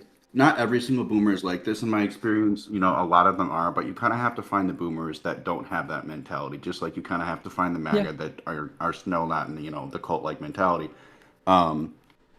It's not all of them, but it is, you know, there are boomers. There are exceptions, of course, like everything. Yeah, and that's kind of thing. It's like there's a couple of boomers here and there that like understand what's going on. Is because like, you know, like the funny part is like I've seen a couple of boomers who miss the opportunity at home ownership, because like most of the wealth that boomers have built throughout their entire life is not actually from their job. It's literally just their house appreciating. And I said this before, the biggest mistake the United States ever made was turning housing into an asset. That was a mistake, is because the fact is this giant pyramid scheme built on the fact that young, you know, first-time home buyers are going to pay into the system to prop up property prices. Actually, it's not the first time this happened. If we go back to the 1800s, the first housing crisis was it was because people just speculated on houses, and this is like the second or third time this has happened. Mm-hmm. I mean, United States history. I wonder who could have predicted that. About the trade of property being just absolutely devastating to the quality of life of the common man, right? That's the funny thing. This has been understood. This has been understood since the death of We're still in the cultural age back then. I mean, I think it's a different conversation than today. What do you say? I said during the 1800s, wasn't our society still transitioning from an agricultural to an industrial society? Yes, There that's was when you saw like It most was. of the It- Gilded it- Age stuff that people talked about. Like that's the funny part. Like when that happened, that was during the heart of the Gilded Age, like the 1890s.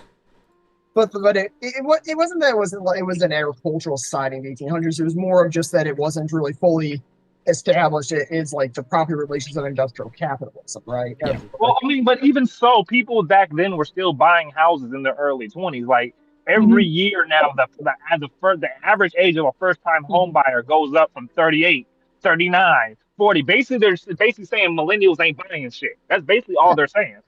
That's all they're saying, because most of the houses that are being bought now are just old people selling their houses. Dude, and then me and my wife were looking at houses, and every single person, you know what we got told, what me and my wife got told when we were looking at a house? They're like, you're the youngest couple we've ever seen. We're in our early 30s, bro. Yeah. What do you mean? You're the youngest couple? That's crazy. And all the older people were in their 50s. It's the same generational cohort that keeps buying houses and then screwing over younger people. 30 teen. You're 30. You're 30 teen. 30 teen. That's how bad it is. It's like we looked at it, and the funny part is boomers expect you to buy their almost probably fully paid off property. If not, they have like a 2% interest rate. And they want you to buy it for $500,000 at a 7% interest rate. And by the way, like $500,000 at 7% interest rate, your mortgage payment's going to be like $4,500. Anybody make that money in the chat? You know, I bet you if you did make that money, you wouldn't be in my chat. You'd probably be watching somebody else. You wouldn't be an economic leftist. If I made that much money, I'd just be a capitalist at that point. Personally, if I did. One second. Imagine this: your first house is a boomer's retirement plan. How does that fucking sound? Yeah, they're their 401k doubling. As soon as you buy that house from them for $500k, that's their 401k doubling because a young, But now I'm thinking couple. about it. The money has to go somewhere when they die, though, right? It yeah, probably, BlackRock. Yeah, it does. Yeah, money's fake and gay. Don't you know anything? See, the funny part is that you can even get a 20% down. 20% of 500k is 100k. Anybody in the chat gonna save 100k in their back pocket in a couple of years? The funny part is well, there's an easy way to get into a bad crash. You're welcome. Okay, look at this. There's a lot of people being evicted from houses and stuff. And if you look at these $500,000 houses, the property tax on these $500,000 houses are $6,000-$7,000 a year, sometimes 12. They're basically what your cheapest rent is, and we have people struggling right now just to pay those rents. So you're going to pass the house down to your kids, who's not going to be able to pay taxes on them, who might collapse someone, on a default on them, and then the house is going to get sold into foreclosure and stuff. So it's all going to go to the government, go to BlackRock somehow, some way down the line. We're just waiting for everything to fall through. I mean, I bet you, and this is gonna be a hot take, and a lot of the candies in my chat are probably gonna call me out in this. And I know, like, Fapo's gonna call me a Fed for saying this, but if they do a bailout on BlackRock, there will be a revolution. Like, there's no ifs, ands, or buts about that. It's just gonna take a couple of ballsy people, and it's gonna go forward. With not bailing out BlackRock is like they're in charge of all of our finances. Yeah, Fafo is just a troll. Yeah, I make 400k a year. Like, okay, so you're the only person who makes a lot of money in the chat. Okay, good for you, man. Congratulations.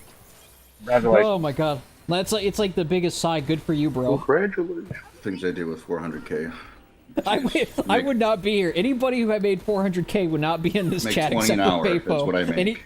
You remember when jobs switched, right? Like when there was a big migration. I think it was the mid 1950s, when a big migration from the South, following the jobs into Detroit, following them into the central areas. Right now, what I'm doing from the research I'm seeing, I'm just a normal guy. I could be 100% wrong. A lot of people are moving out of these high-priced areas, and if you look at the biggest growing cities right now, they're like cities like Kansas City, where the cost of living is still low.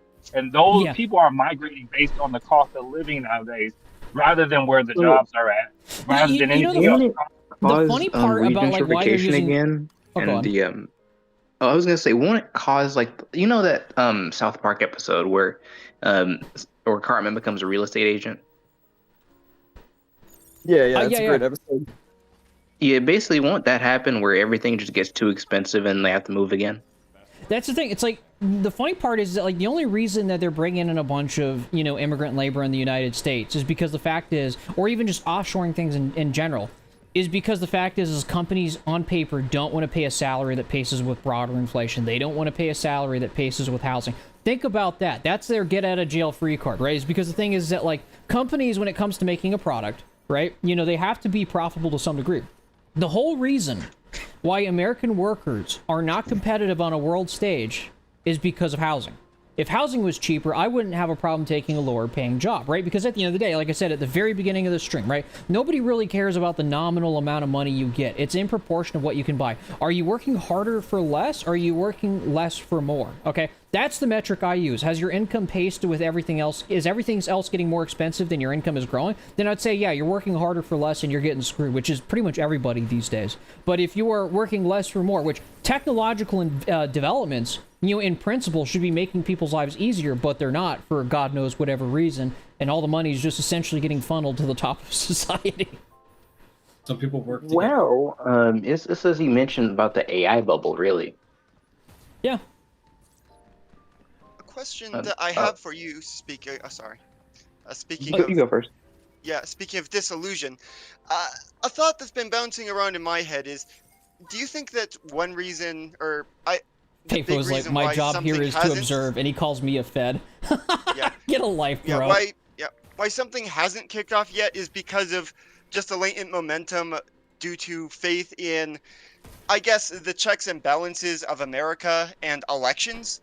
Because it's like, I've read a fair bit about the collapse of Yugoslavia, and something that comes to mind is the funny way, or the funky way, how Bosnia ended up fracturing into basically 3 warring states, which was basically, you had the Bosnians that held an election for independence, and the Serbs said, nah, fuck that, we think it's rigged, we're boycotting it, and if you win, we are not going to take it. Yeah, that's happened. People have revolted over shit like that. Like, that's kind of thing. It's like, the thing is that the reason why people are so convinced that there won't be a revolution in the United States, that there won't be a civil war, is because we're leaving a period of relative stability. And I'm going to be honest with you, like, a lot of people who are cheering on a revolution or civil war, it's like, I'm going to be honest with you, it's not what you think it is. You should not be wanting one. You should be wanting your standard of living to get better. But the thing about it is that, like, once, you know, the fabrics of civil society just kind of, like, start falling apart, it's very hard to establish a stable and civil society again. And that's the problem that's going to come up in the United States, is because when it kicks off, it's like, it's going to be very hard to reestablish a civil society after that, once things start breaking down. It's hard to have a civil war when you feminize all your boys, and when you use women as a buffer class. Right now, there's 2 buffer classes. That's true. It's women. But that's not new. Like, that's kind of thing. The British Empire. So there's an admiral in the British Empire. You know, the White Feather movement was used to antagonize British men into serving, and it was not actually led by the suffragettes. The suffragettes were just getting led by an admiral of the Navy that were trying to shame young British men into serving in the military. That's not new. Like, they have used young women to antagonize young men into doing stupid shit. Right, and you're not. And what I'm saying is, you're not going to get. It's kind of hard to kind of get a whole bunch of feminized boys who, like, talk with a lisp to rebel. You know what I'm saying? They're doing this for a reason. They're feminizing the schools. They're doing all this with the boys for a reason. They're trying to make them soft because soft rebel. Because they're easily dominated. Yeah, not gonna lie, I agree with you on that one. Yeah, and women don't rebel at all. Women never overthrow society. So if your society, if women have more power than boys in this society, you're pretty much set as a ruling class. Nothing's gonna happen. There's not enough men in your society. There's barely enough men here to go fight a war somewhere.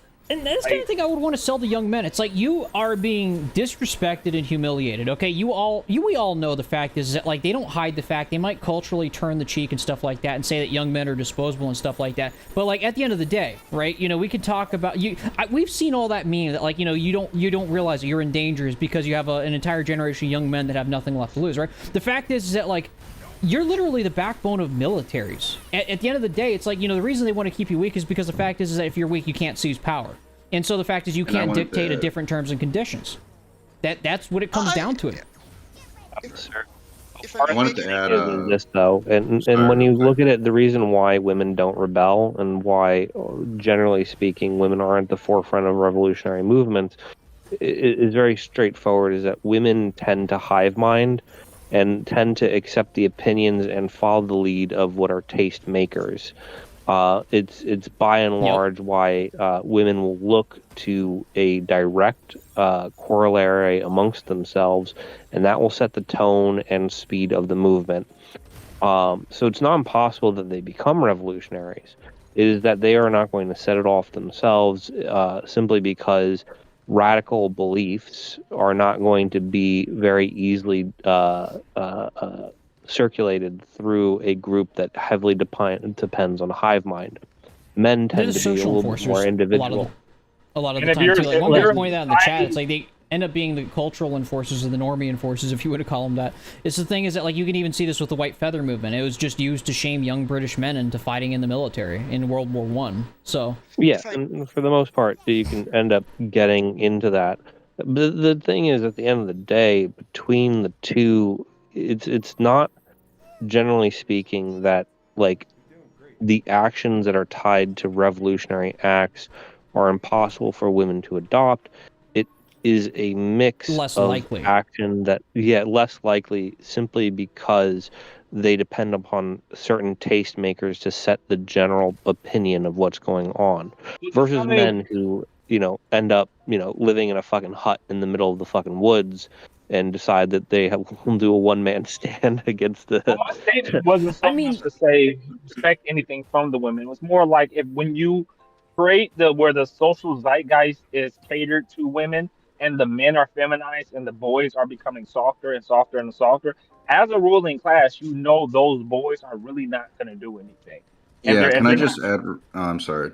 I just want to add real quick. Again, this is definitely by design. I mean, even if there were to be a revolution of some sort, we have way too many feminized weak men. I see it everywhere, especially at my job. I try to encourage people to eat healthy and stay fit and be strong and things like that. But you just have so many weak men, and the worst part is a lot of these men, they don't even see the programming that has been put upon them for years and years and years now. And they don't see anything wrong with living a lazy, weak lifestyle. And now we're at this point where we need more strong men than ever, and we're the humiliation of being in a position of weakness is really enough to toughen anybody up. Like, you see it with somebody who gets bullied at school. They eventually are forced to toughen up by circumstance. And that's kind of thing with, like, Gen Z. That's why I say it's like Gen Z has kind of been put in the interesting position where, and I made a post about this earlier, is that, like, Gen Z's been put in a position that, like, we all know that, like, boomers mock and deride younger generations as being the weak men who created the hard times. We all know deep down that, like, that was not our generation. That was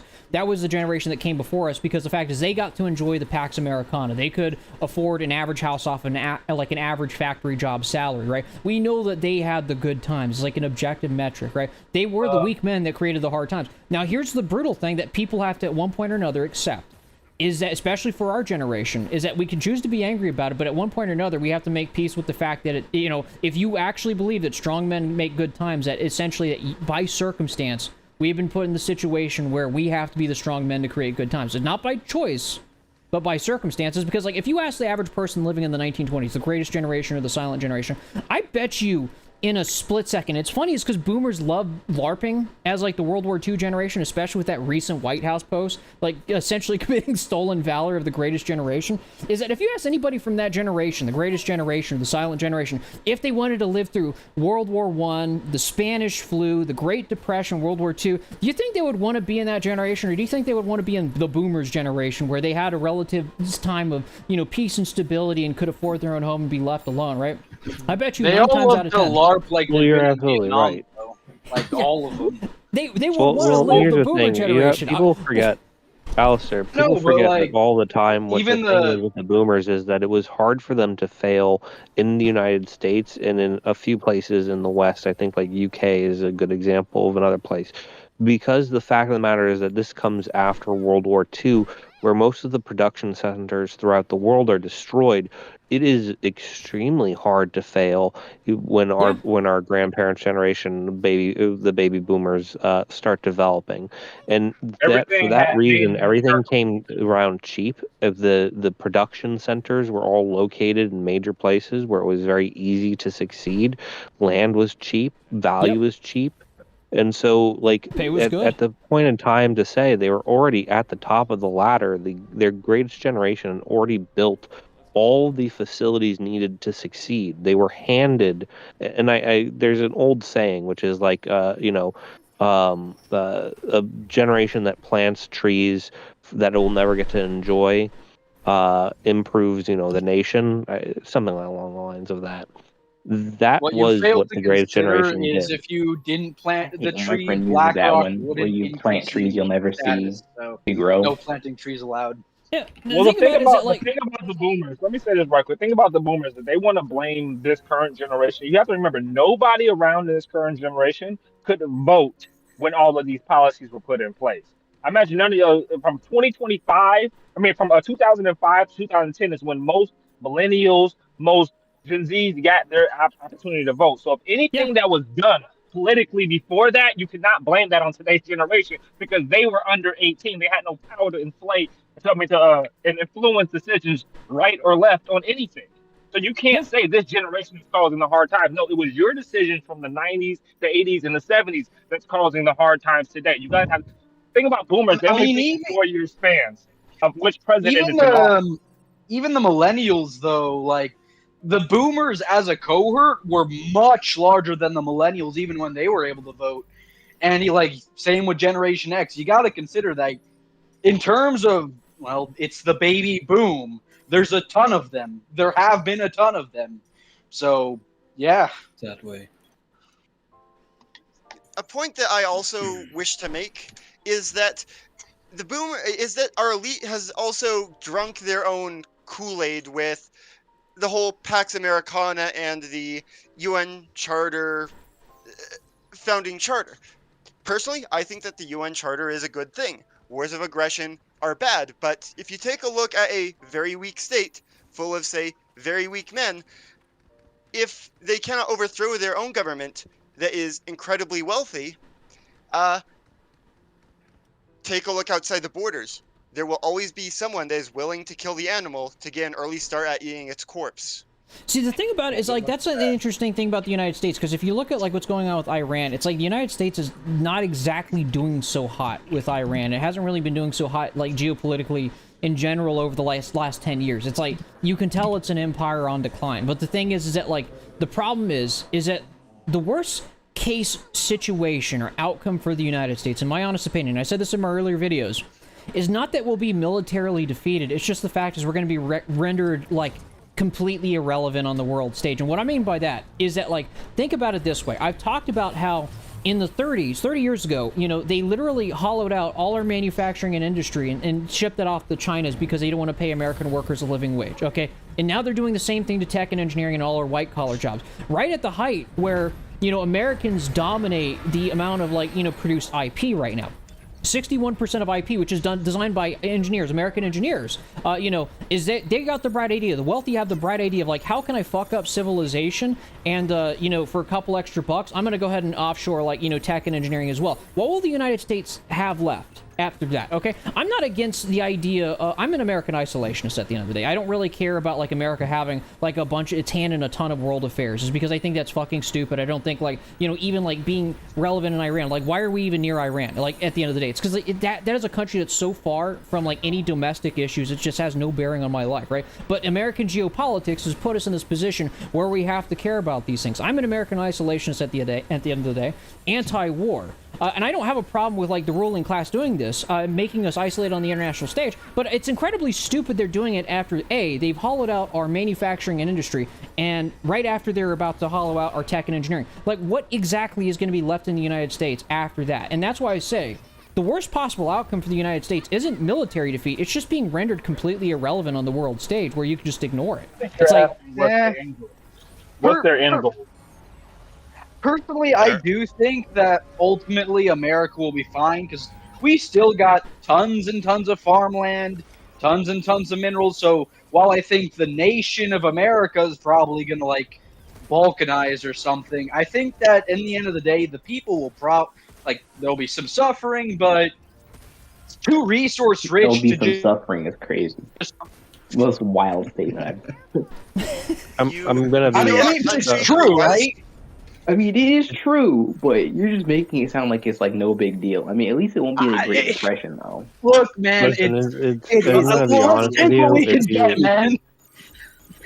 Listen, I'm going to be honest with you. I promote isolationism insofar as the world will end up blowing itself up, and America will be in the exact situation as 1945, where if China decides to invade Taiwan, if India decides to push into China, if Europe decides to actually act against Russia in any united fashion, that in all those cases, it will be the United States will ultimately benefit in the aftermath of these actions, and that statecraft at the highest level is not about acting in situations as the main actor, but as the cleanup crew that comes afterwards. We benefited in both World War I and World War II from staying isolationist until it became within our interest to act. We have now led the world as an attempt at world policing, when there has been no real need for the United States to act, and that in any capacity that we act, it is usually on behalf of and in service of the rest of the world. Yep. This doesn't make any sense. I agree. So you want it to be Switzerland? It kind of makes a little bit sense, but not for the reasons you think. When you realize that the billionaire class, or whatever you want to call them, their main prerogative is to just satiate their most deepest desires for control in the worst ways possible, while also giving up everything to achieve that, then everything starts to make sense, because you basically have people that are legitimately trying to play the idea of what a god is. Like, I've heard rumors that Palantir is working on creating an artificial demon via AI, and they also published their tech manifesto recently, where they wanted to mandate active duty service for every American. Like they wanted starship crazy. troopers in the dumbest way. And the funny part about like the AI demon thing, right? This is kind of the secret. This is my hot take, okay? Even though I made a schizo video like literally just recently. LLMs in machine learning are not artificial intelligence. It's a glorified chatbot. It's a glorified interpolation machine. These things are not conscious. I mean, is that to say that AI is never going to be a possibility? Well, no, that'd be kind of stupid to say. But like LLMs and machine learning, I would say that's a far cry from like actual intelligence. Nobody knows what intelligence or consciousness or the soul is, and that's kind of the interesting thing. Because sorry, just to go back to one point, Alistair. It doesn't make sense insofar as because what it actually is a repetition of is the sunken cost fallacy. It is that we are hegemonic power, therefore we must act hegemonically, right? Yeah. We must be the dominant world power. That is an insight into human at the most basic and evolutionary level of we must be prestigious and big because we must be prestigious and big. I must be the man with the biggest stick. Right? That is not necessarily the most beneficial position to be in. There's many different survival strategies, and there's many different success strategies that are that you can use. The problem is that if you're going to be the man with the biggest stick, then you must enforce that you have the biggest stick. And in the enforcement of having the biggest stick, you will end up wasting a lot of time and energy going after your rivals that could be sent instead on resource gathering and resource stabilization. I think something's getting missed here, because you gotta remember one thing about these ultra-rich elites. They're not tied to any country. They're globalists. They can country hop like a motherfucker. They can go wherever they want to go when they need to. The reason why they can use America the way they do is because America is a bought and paid for political system unlike any others. So if you have that type of money and you want to influence people and sway people, America's the perfect place to take your money to do it. Yeah, so and that's kind of thing. Everything America's doing makes sense in the eyes of the globalists who don't see themselves as a they don't have a home. It's not they're not like, oh, I got to do it for America. Because if America collapses tomorrow, any one of these rich Elon Musk, or any one of these other elites, he's gonna fuck off to another country. See, that's kind of the funny part. It's like, that's like the logic. Here's kind of the thing, and this is where it's going to bite the ruling class in the ass. And like, again, I know I'm going to get a bunch of can-dos on my comment section saying like it's not going to happen. But here's kind of thing. Hear me out on this one, right?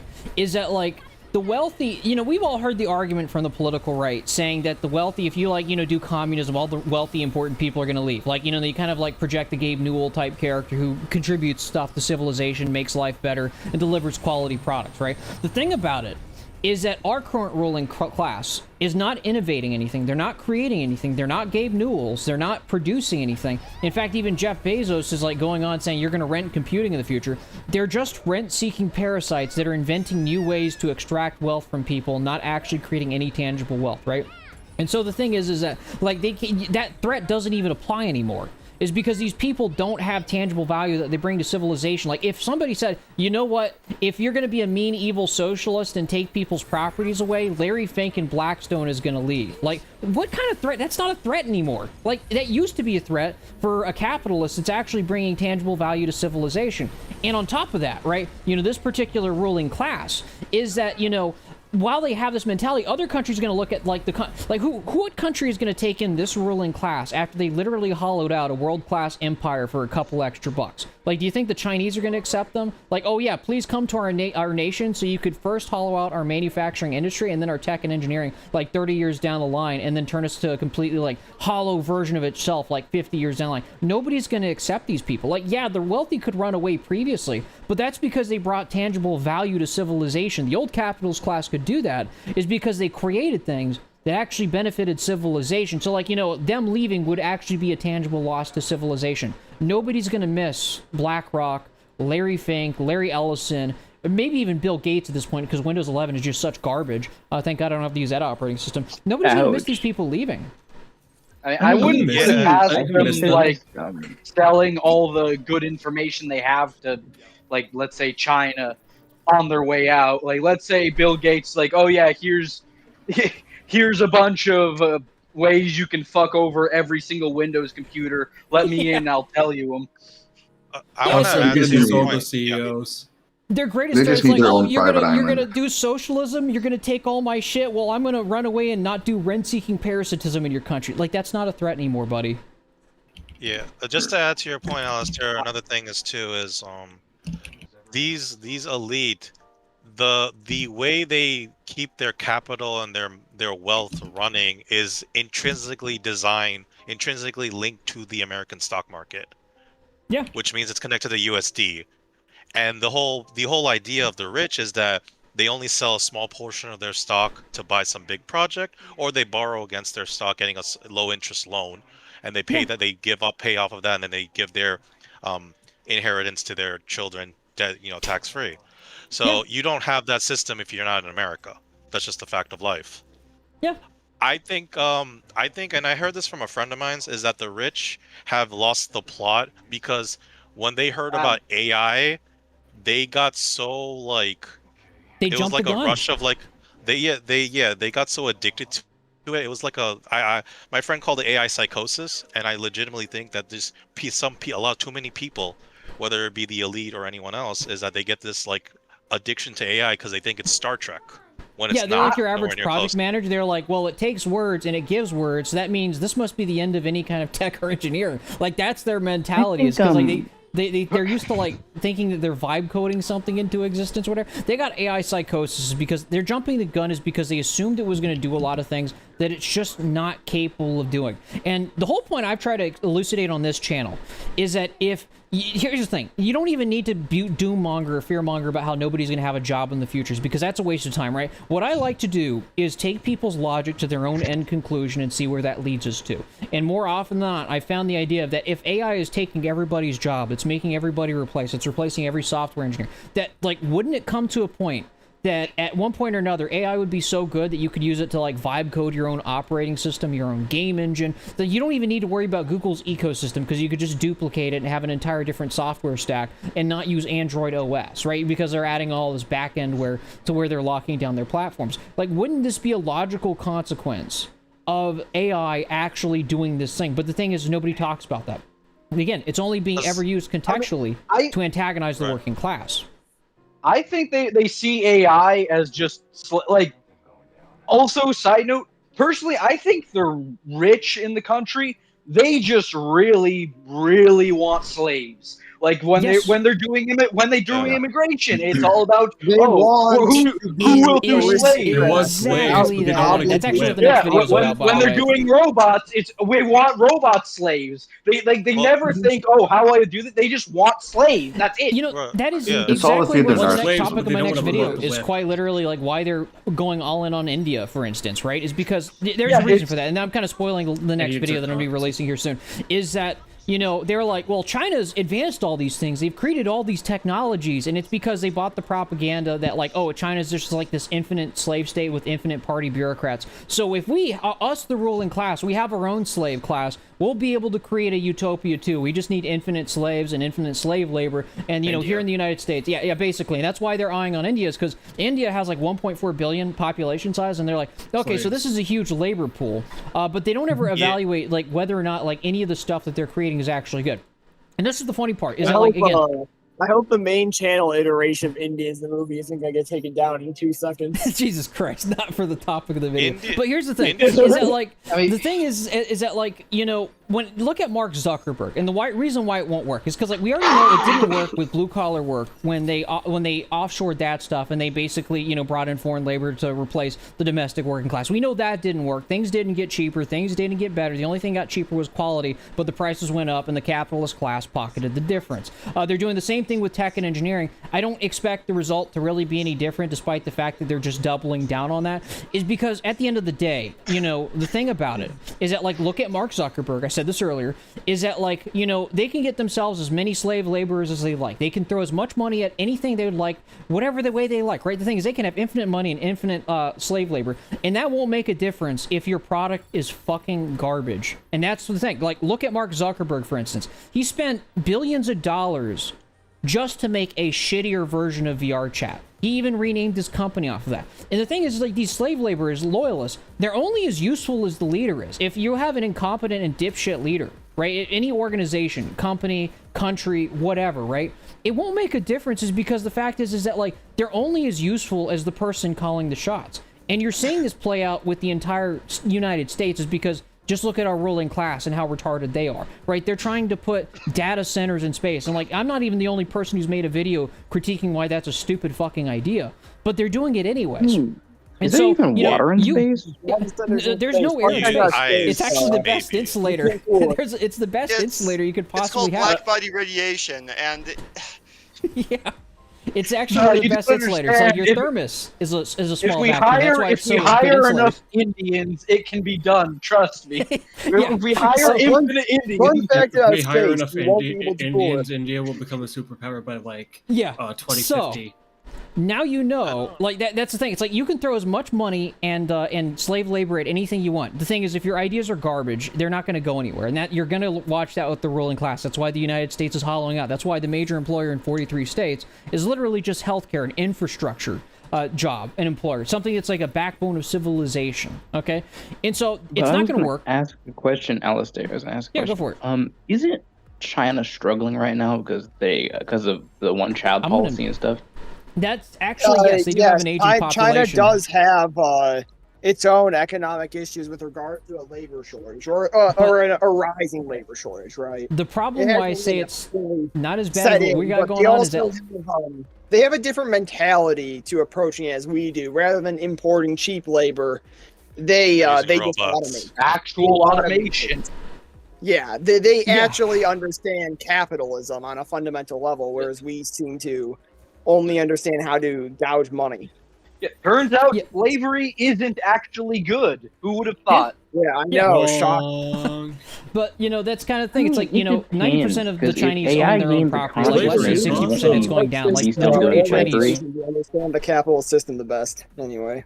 The majority of Chinese own their own home. Like that's the qualitative difference, I would say, is the fact that being evidence of the fact that, like, we've got a different set of problems that people just don't want to admit. Yeah, they got their own problems. They got an aging population. What they're trying to do is they're trying to go all in on automation to basically compensate for, like, the one-child policy. Whether or not that's going to work, that's a whole nother discussion. I'm open to have it if you want to have that one. But, like, I think it's just a wait and see kind of thing. Yes, that's what I'm thinking. You know, because I don't really like to say, I'm not the kind of person to go out of my way to prove things on these sorts of things, because at the end of the day, you're just going to waste your breath. It's something, it's like, wait and see what happens. Like, my bet is, like, they're probably going to be fine, is because it looks to me that they're using technology to make their civilization better. And on top of that, the public opinion within China is overwhelmingly pro-AI, is because it's not being used to antagonize, like, average wages. It's being used as a way to proactively make people's lives better. And that's kind of funny, is because we know China is like 996, right? We've talked about that, right? The funny part about that is Jack Ma got cracked down by the Communist Party when he was promoting that in 2020. Like, you know, while they've been getting rid of 996 in their country, and that's a facet of early industrialization, you know, the United States has, like, gotten the wise idea, if we have more infinite slave labor, that, you know, it'll just somehow make us into a utopia. Never mind, like, what kind of work is being done. Doesn't matter if the work is bullshit and it's just wasting everybody's time. Let's be honest here. If you guys work a job, like, be honest with yourself. What is the percentage of your workday that you're actually doing productive work towards something that meets, like, a goal, like a tangible goal, and you're not just kind of just waiting there, you know? Give a percentage. Type it in the chat. If I thought of it, 10%. Yeah, I'd say 10 or 20% myself. 40 Yeah. on a good day. Like, on my best days, 40, but never higher than I would have 50. probably said like 30%. And generally time you're speaking, just when it comes to a scientific understanding of workplace productivity, it points to the idea, it points to the technocratic outlook of the 4-day work week or even 3-day work week of even shorter hours, like maybe 6 hours or something. Just these incredibly small work weeks being far more productive when it comes to just raw Because output of, you know, a material lot of these jobs are things bullshit. because people are working at higher efficiency by factors of, say, like by like 4 times. There's or no more. reason for, like, the vast majority of the time they're not doing anything just to go home anyways and just live your life. Like, the funny part is when remote work came about because of COVID, you know, they found that birth rates actually went up is because people use the free time that they'd be using to dilly-dally in the office doing fucking nothing, whatever job that they're doing, that they actually did more productive things that helped in the home sphere, and so it actually increased birth rates by about, like, 30 or 40%. It's funny how the ruling class wants birth rates to go up, but they never talk about the actual means to actually raise birth rates in the West. And admit that maybe it's because people are overworked and underpaid. Include, like, siphoning less money to them, so... Why raise birth rates when you can just import more Indians? Yeah, exactly. let's bring in fucking Mexicans and Indians. They'll solve all our problems, don't you know? Who cares about the fact that their birth rates immediately drop down along with the rest of us? Nah, see, that's the biggest indicator, because, like, a lot of the people in the right-wing media would say that it's because people have it too nice, but if you import a bunch of people here, their birth rates go down too. Maybe it has something to do with the fact that everybody's overworked and underpaid, that if even the migrants are not having kids when they come here. Yeah. It's funny that they're trying to implement both solutions, like shame Gen Z and millennials for not having sex like rabbits and having 1 billion kids, but then at the same time they're bringing in the H-1Bs and all the other sort of visas. They're trying both solutions and they both are failing miserably. I honestly wonder if, like, raising a family is one hell of a drug. Nothing would be better. Also, they're sorely underestimating because they think these other countries, for some reason, the elite class think these other countries are gonna just work for their benefit, and China is like the best example of that not actually being the case. And it's kind of funny too because, like, right now the American economy is actually propped up by AI, like it or not. But It is, yeah. But somehow the tech bros are supporting the administration that went to war with Iran, that's causing a global energy shortage, which is also needed to run the AI data centers, which is them needed so they can compete with China, but China already has a net energy production rate, so they can produce AI data centers at a better efficiencies. Like, it doesn't make sense. I mean, it doesn't make sense. It's literally just like on a per quarter basis. Like, here's kind of an interesting thing. Renewables sector of like, they could just want to charge more for energy. I mean, it doesn't seem like a bad idea. They don't have the, like, global economics. They have to be like an oil or just like raw, or, you know, like crude oil based economy. Right, but before the Iran war, the elite were, like, considering using the Gulf states to create more data centers because of the the energy costs that were easier, and then that entire thing got ruined. So I'm like, are you guys even remotely smart, or are you just guys complete morons? Before the Iran ever since I saw the space data centers and I started war, explaining why they're stupid, it's like that's when I realized it's like all the people who said that these people are lizard demons that ate babies, I realized they ate babies, but they don't have supernatural powers, and they're actually indeed quite retarded. Yeah, that's I mean. Also, they were high on the cheap victory that was Venezuela. Yeah, that was an easy one. We had good geopolitical influence there, but like the Iran one, it's like they couldn't even like exert power over the Houthis at the time. Like, what exactly makes them think that they're going to take like on a state like Iran? Maybe they were just riding off the high. Who knows? Yeah, that is what it is. It's nostalgia for like their fucking previous bombing or whatever. Yeah, and I remember reading in the Epstein files that Epstein was like shitting on China as like subhuman trash, and now look at them. You just find these funny. That is fucking Epstein. So you know. Yeah. Like Epstein calling anyone subhuman is like it writes itself. Whoa. It's funny. I mean, Epstein is probably like the single greatest member of the American ruling class in history, just because he's like funny. I'm convinced that this is gonna be he's gonna be like the figure we look back on and we go, yeah, he's like the main villain of that time. Or he's gonna be the one to Alright, guys, he's gonna be the Adolf Hitler of capitalism. Alright, guys, we all gotta stop our stream is because FAFO says we're all feds is because we're deciding not to be can-dos and we hate the pedophile elite that rule our country. Apparently, according to FAFO in the chat, we're all federal agents, guys. Go home, the gig is up, time to head back to Langley. This shit's so stupid. This guy's such an idiot. Like, okay, bro. I'm gonna go collect my check. Yeah, maybe I am a fed because I he gave me $5,000 to praise Israel. Like, unironically, it's like I don't understand the whole thing of like just calling everything like fucking a fed. Okay, it's like okay, you know what? The thing about it is that like the thing is they're gonna arrest you for having negative opinions about rich people. Okay, publicize that. How is that gonna go in the public opinion? Like, be real here, okay? You're gonna go terrorizing people because they have negative opinions about the Epstein class. Like, what kind of charge or false pretext are you going to be able to get away with it? It's like the guy who tried to throw that one guy in jail for making an offensive meme on Twitter got backlash so hard. It's like everybody paid attention to that. It's like, in what world is that a good idea? Like, doing false pretext, throwing people in jail works up to a point. Speaking of that, I know it's a Fed tactic. I get it. He's just an idiot. Yeah. He said he was just here to observe with a slight smile face and thought nobody would notice that he's being observed. Yeah, it's fine. No. I heard that. He's going to observe us because he's a Fed. Yeah, I know, dude. At least somebody's payrolled in the chat. For once, I'm not the only Fed present. Sorry, guys, I gotta get out of go here. and get my CCP money. Thank you for inviting me. Yeah, no problem. Deconstruct narcissism. You take it easy, man. Hope to see you in Going to future my shows. wagey job. Yeah, for sure. So, Wolf, you're an FSB agent, right? Notice how it's always American feds. It's never FSB agents. Like it's just like I wish it was immediately American. FSB has aura at least. This. I mean, MSS also has aura. I'm the ATF. I'm here to check if you have any dogs. All right, Merlin wants to chat. What's up, dude? Come on stage if you want to come and chat. Anybody's free to talk about the wage rage. Everybody's here because of the cost of living crisis. Well, most people, except for FAFO. He's here because he's on a Langley payroll to bitch and complain in my comment section.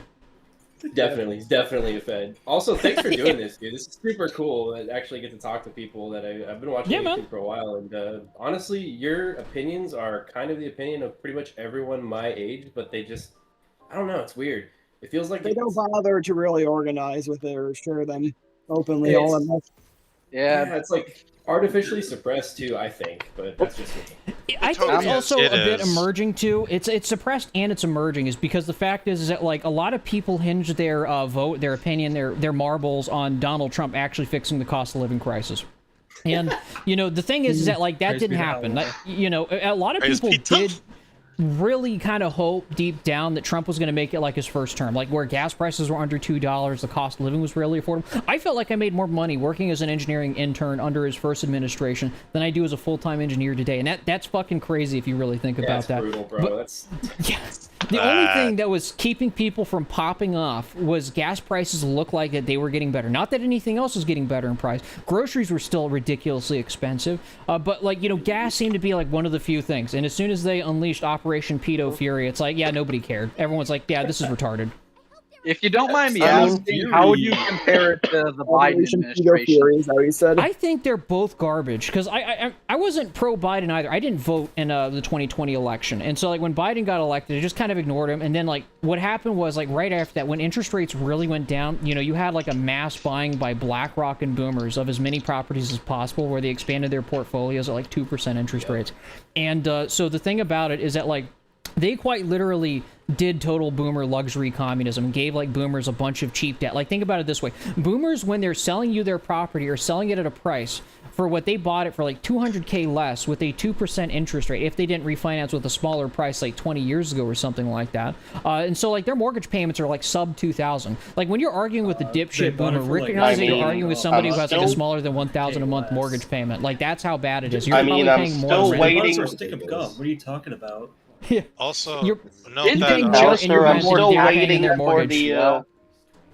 Alistair, I'm still waiting for the boomers to reinstate Keynesianism because, you know, they talk a lot about how great the 50s were. I wonder why the 50s were so great. Yeah. It's not like there was a massive, you know, push to push welfare. No, it can't be like, that. I want to get back on Welfare's topic bad, before I guys. lose my train of thought. Give me 1 sec. But like that's kind of thing. It's like, you know, if they want you to buy at that, they want you to buy their overvalued property at 7% interest rate, and that's why like people are turning to this kind of politics, is because again, not by choice but by circumstances. Because the fact is, it's like, where else are you going to go? You're being made alien in your own homeland. Like you're not going to own your own place, and everybody feels that daunting feeling of like, you know, oh, if I lose my job, I'm going to get evicted from my apartment. I'm going to have nowhere to go. You've been made alien in your own homeland. Yep. I think Okay. Marxist alienation wins again. Oh no. Marxist You just can't. Times Award. The fucking boomer who's like slapping their hand on like a casino, the fucking slots machine, or the fucking iPad baby.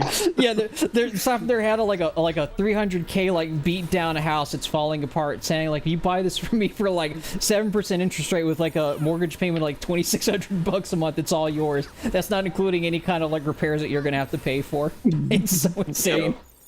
Which way, boomer man? Leave a nice pile of wealth for future generations who will love you for it, or gamble it all away? Casino, baby!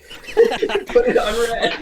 The wild part about boomers is that like while they're mocking the younger generation, it's like, you know, it's like I got this even with like a couple of boomers in my comment section. They're like, well, you know, you Gen Zs and millennials need to stop whining and do something about it. I'm like, okay, if Gen Z and millennials have to do something about it, you're really not going to like the answer they're going to give you. You don't want that. Saying. Trust me, You don't want that. They want it. They want it. They want it. They want it badly. It's just not going to go the way you think it's going to go. I don't think the boomers realize there's gonna be a blood price soon. Like they're pushing people to enact a blood price. Yeah, I mean, look at the fucking arsons that have been happening. It's all in like Luigi. It's almost already there. Yeah. You know, pretty crazy. There are arsons going on. Yeah, something that's just really ironic to be brought up is it's like they goad us and say do it, but it's like when they were our age, what was the place where the people were doing things? Oh yeah, it happened to be Yugoslavia, and their generation hated it so much that to this day they still call the Serbs backwards, bloodthirsty tribal savages. They call the Yugoslav peoples tribal, and that's ridiculous.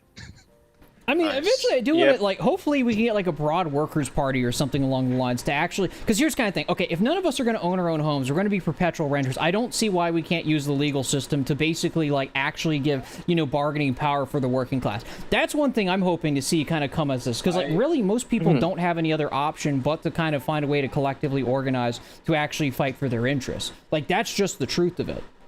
You know, there was this idea that there was like, I've seen this video where this dude went, why doesn't everyone just like put their money together and just have like the collectivist sort of bank? Here's another thing, because I was talking to deconstructing narcissism about this, is that, like, you know, the interesting thing that's going to be a side effect of the urbanization that's going on right now, like making everybody have like renters and stuff like that, like being like imagine this, because like I remember when me and my wife were looking at apartments, because we were thinking about either renting an apartment or buying a house and stuff like that, and we came across a 3-bed 2-bath apartment, and I shit you not, we were like, why is this thing so long? It looks like it's designed for like a bachelor pad for stuffing 3 guys in and living off an endless supply of pizza rolls.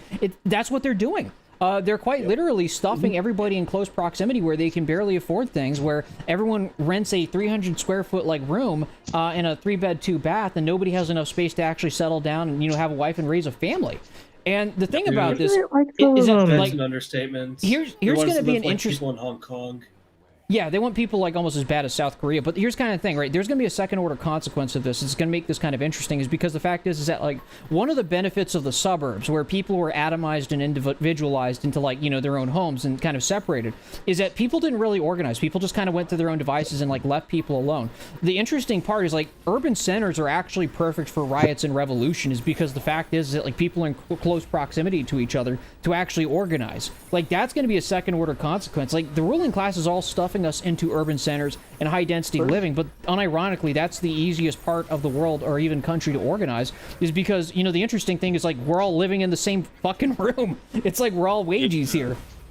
Also people sorry, just real quick, people don't realize that because of the Iran war showcasing the fact that the American military equipment or the weapons were struck down by drones of all things, regular people can use drones. And regular people can do creative things with drones. There's jammer technology for that thing. They've been developed, and on top of that, it's like, why do you think like jamming drones is not hard? Okay, and like, why do you think like a lot of like in like the Russian-Ukraine war that like they're using optics cables to communicate, and those things are incredibly fragile in general? Because the thing is like jamming is entirely a real thing. It's not hard to do that. Like once you know these bands, you're good. I mean, there's what we've seen about the constraints of modern military equipment. Not just the cost, of course, being hyperinflated by our shitty production system. Most of the constraints about most of the constraints about modern military equipment have been demonstrated in the Ukraine war, right? Primarily, Alistair's not on the list because of what she's watching. Another further example of this, but accurate. But I'm gonna be honest, I've probably been on a list for quite some time now. Elder Scrolls 8, Can I just point some out that I feel we're not mentioning? So, difference between like what would happen in the United States if there was a revolution and like the Iran war, Ukraine war. People in the United States, well, they're people in the United States. So, if a revolution were to happen, how many people do you think wouldn't put on any uniforms, but maybe one day would just decide, fuck it, I'm going to sabotage this thing, or I'm going to go do this? Everyone next to you could be an informant. That's guerrilla warfare. That's just guerrilla warfare. And the point of guerrilla warfare is not actually to be a uniform. See, the difference between guerrilla warfare and, like, you know, traditional warfare is that traditional warfare relies on supply chains, okay? Guerrilla warfare is literally designed to be standalone, where you can fit into the mobs and just disappear with the masses. This is probably going to be put on a watch list already. But the thing is disrupting supply chains, enemy supply chains, is a very common tactic in guerrilla warfare, and people will do that. You know, putting sugar in, like, you know, gas canisters and stuff like that, right? You know, they have those little sonar weapons. So you have to supply those weapons with energy, and typically it's through gas supply chains. There's nothing stopping some random woman carrying like a bag of sugar, just pouring that in the gas tank.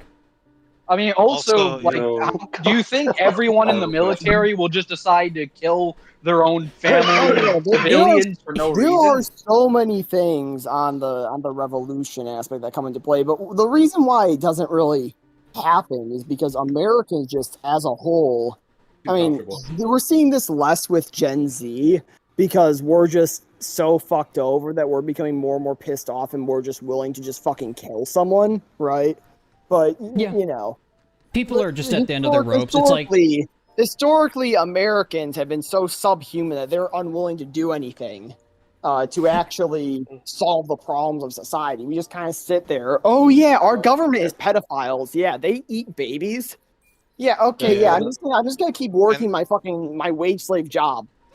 I think that's just the consequence. It's real life. It sucks that it's real life that fucking politics are baby rapists.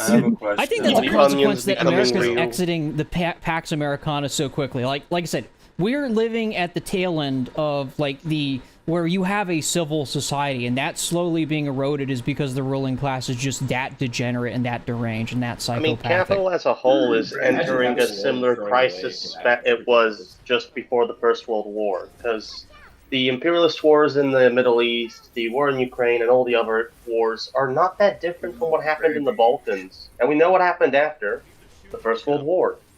Not saying it's going to be World War III, but I'm going to say if we're ever going to have a third world war, it's actually going to end in a global civil war within multiple nations. Because I don't think this generation is willing to fight, let's say, for Ukraine or for Russia or for the United States. Most Americans just want it's to likely going to backfire. Draft Dodger gang, draft Dodger gang. I think, yes, officer, I can be trusted with a fully automatic weapon around Jews. Shoots the officer and does like a fucking Spartacus. Chill out on that one. Please send me to Israel now. Please send me to Israel. I want to be drafted to Israel. Yeah, exactly. Nobody's going to fight for Israel at this point in time. Like, that's kind of thing. It's like we are on one now. Any kind of politics, like that's kind of thing. That's why they're kind of trying to lean into like conscripting people. It's not going to work either, is because at the end of the day, it's like, again, you can't have an entire disenfranchised generation of young military-age men and then be like, you know what, we're going to conscript you all and give you a bunch of military training and teach you how to kill people.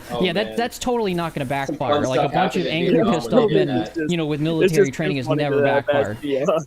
I'm pretty sure peasant revolts were caused by that, like unjust lords rallying with their levies.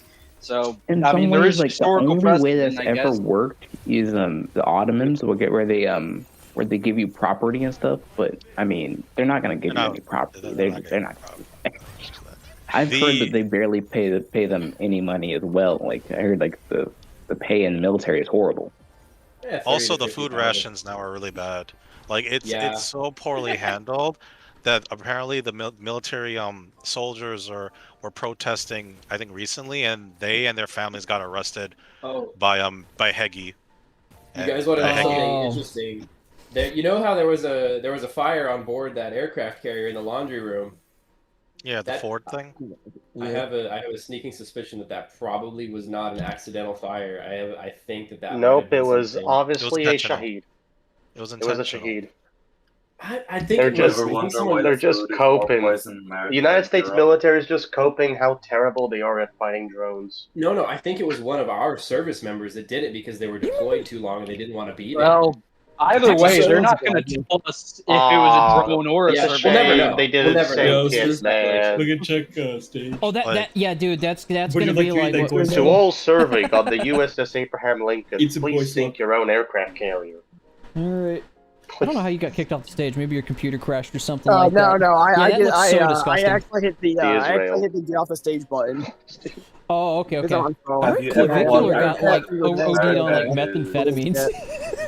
Jesus Christ. Yeah. I'm not surprised. That guy, oh my god. So harshly though. I feel bad for him, honestly. I really do. Yeah. There's clearly something. That'd be the last thing. Like, I think, like, I would ever want to OD on methamphetamines. Like, oh my god. Bro, meth overdose would be fun. What do you mean? It's just pure. Yeah, dude, it's awesome. Gonna make your heart explode, dude.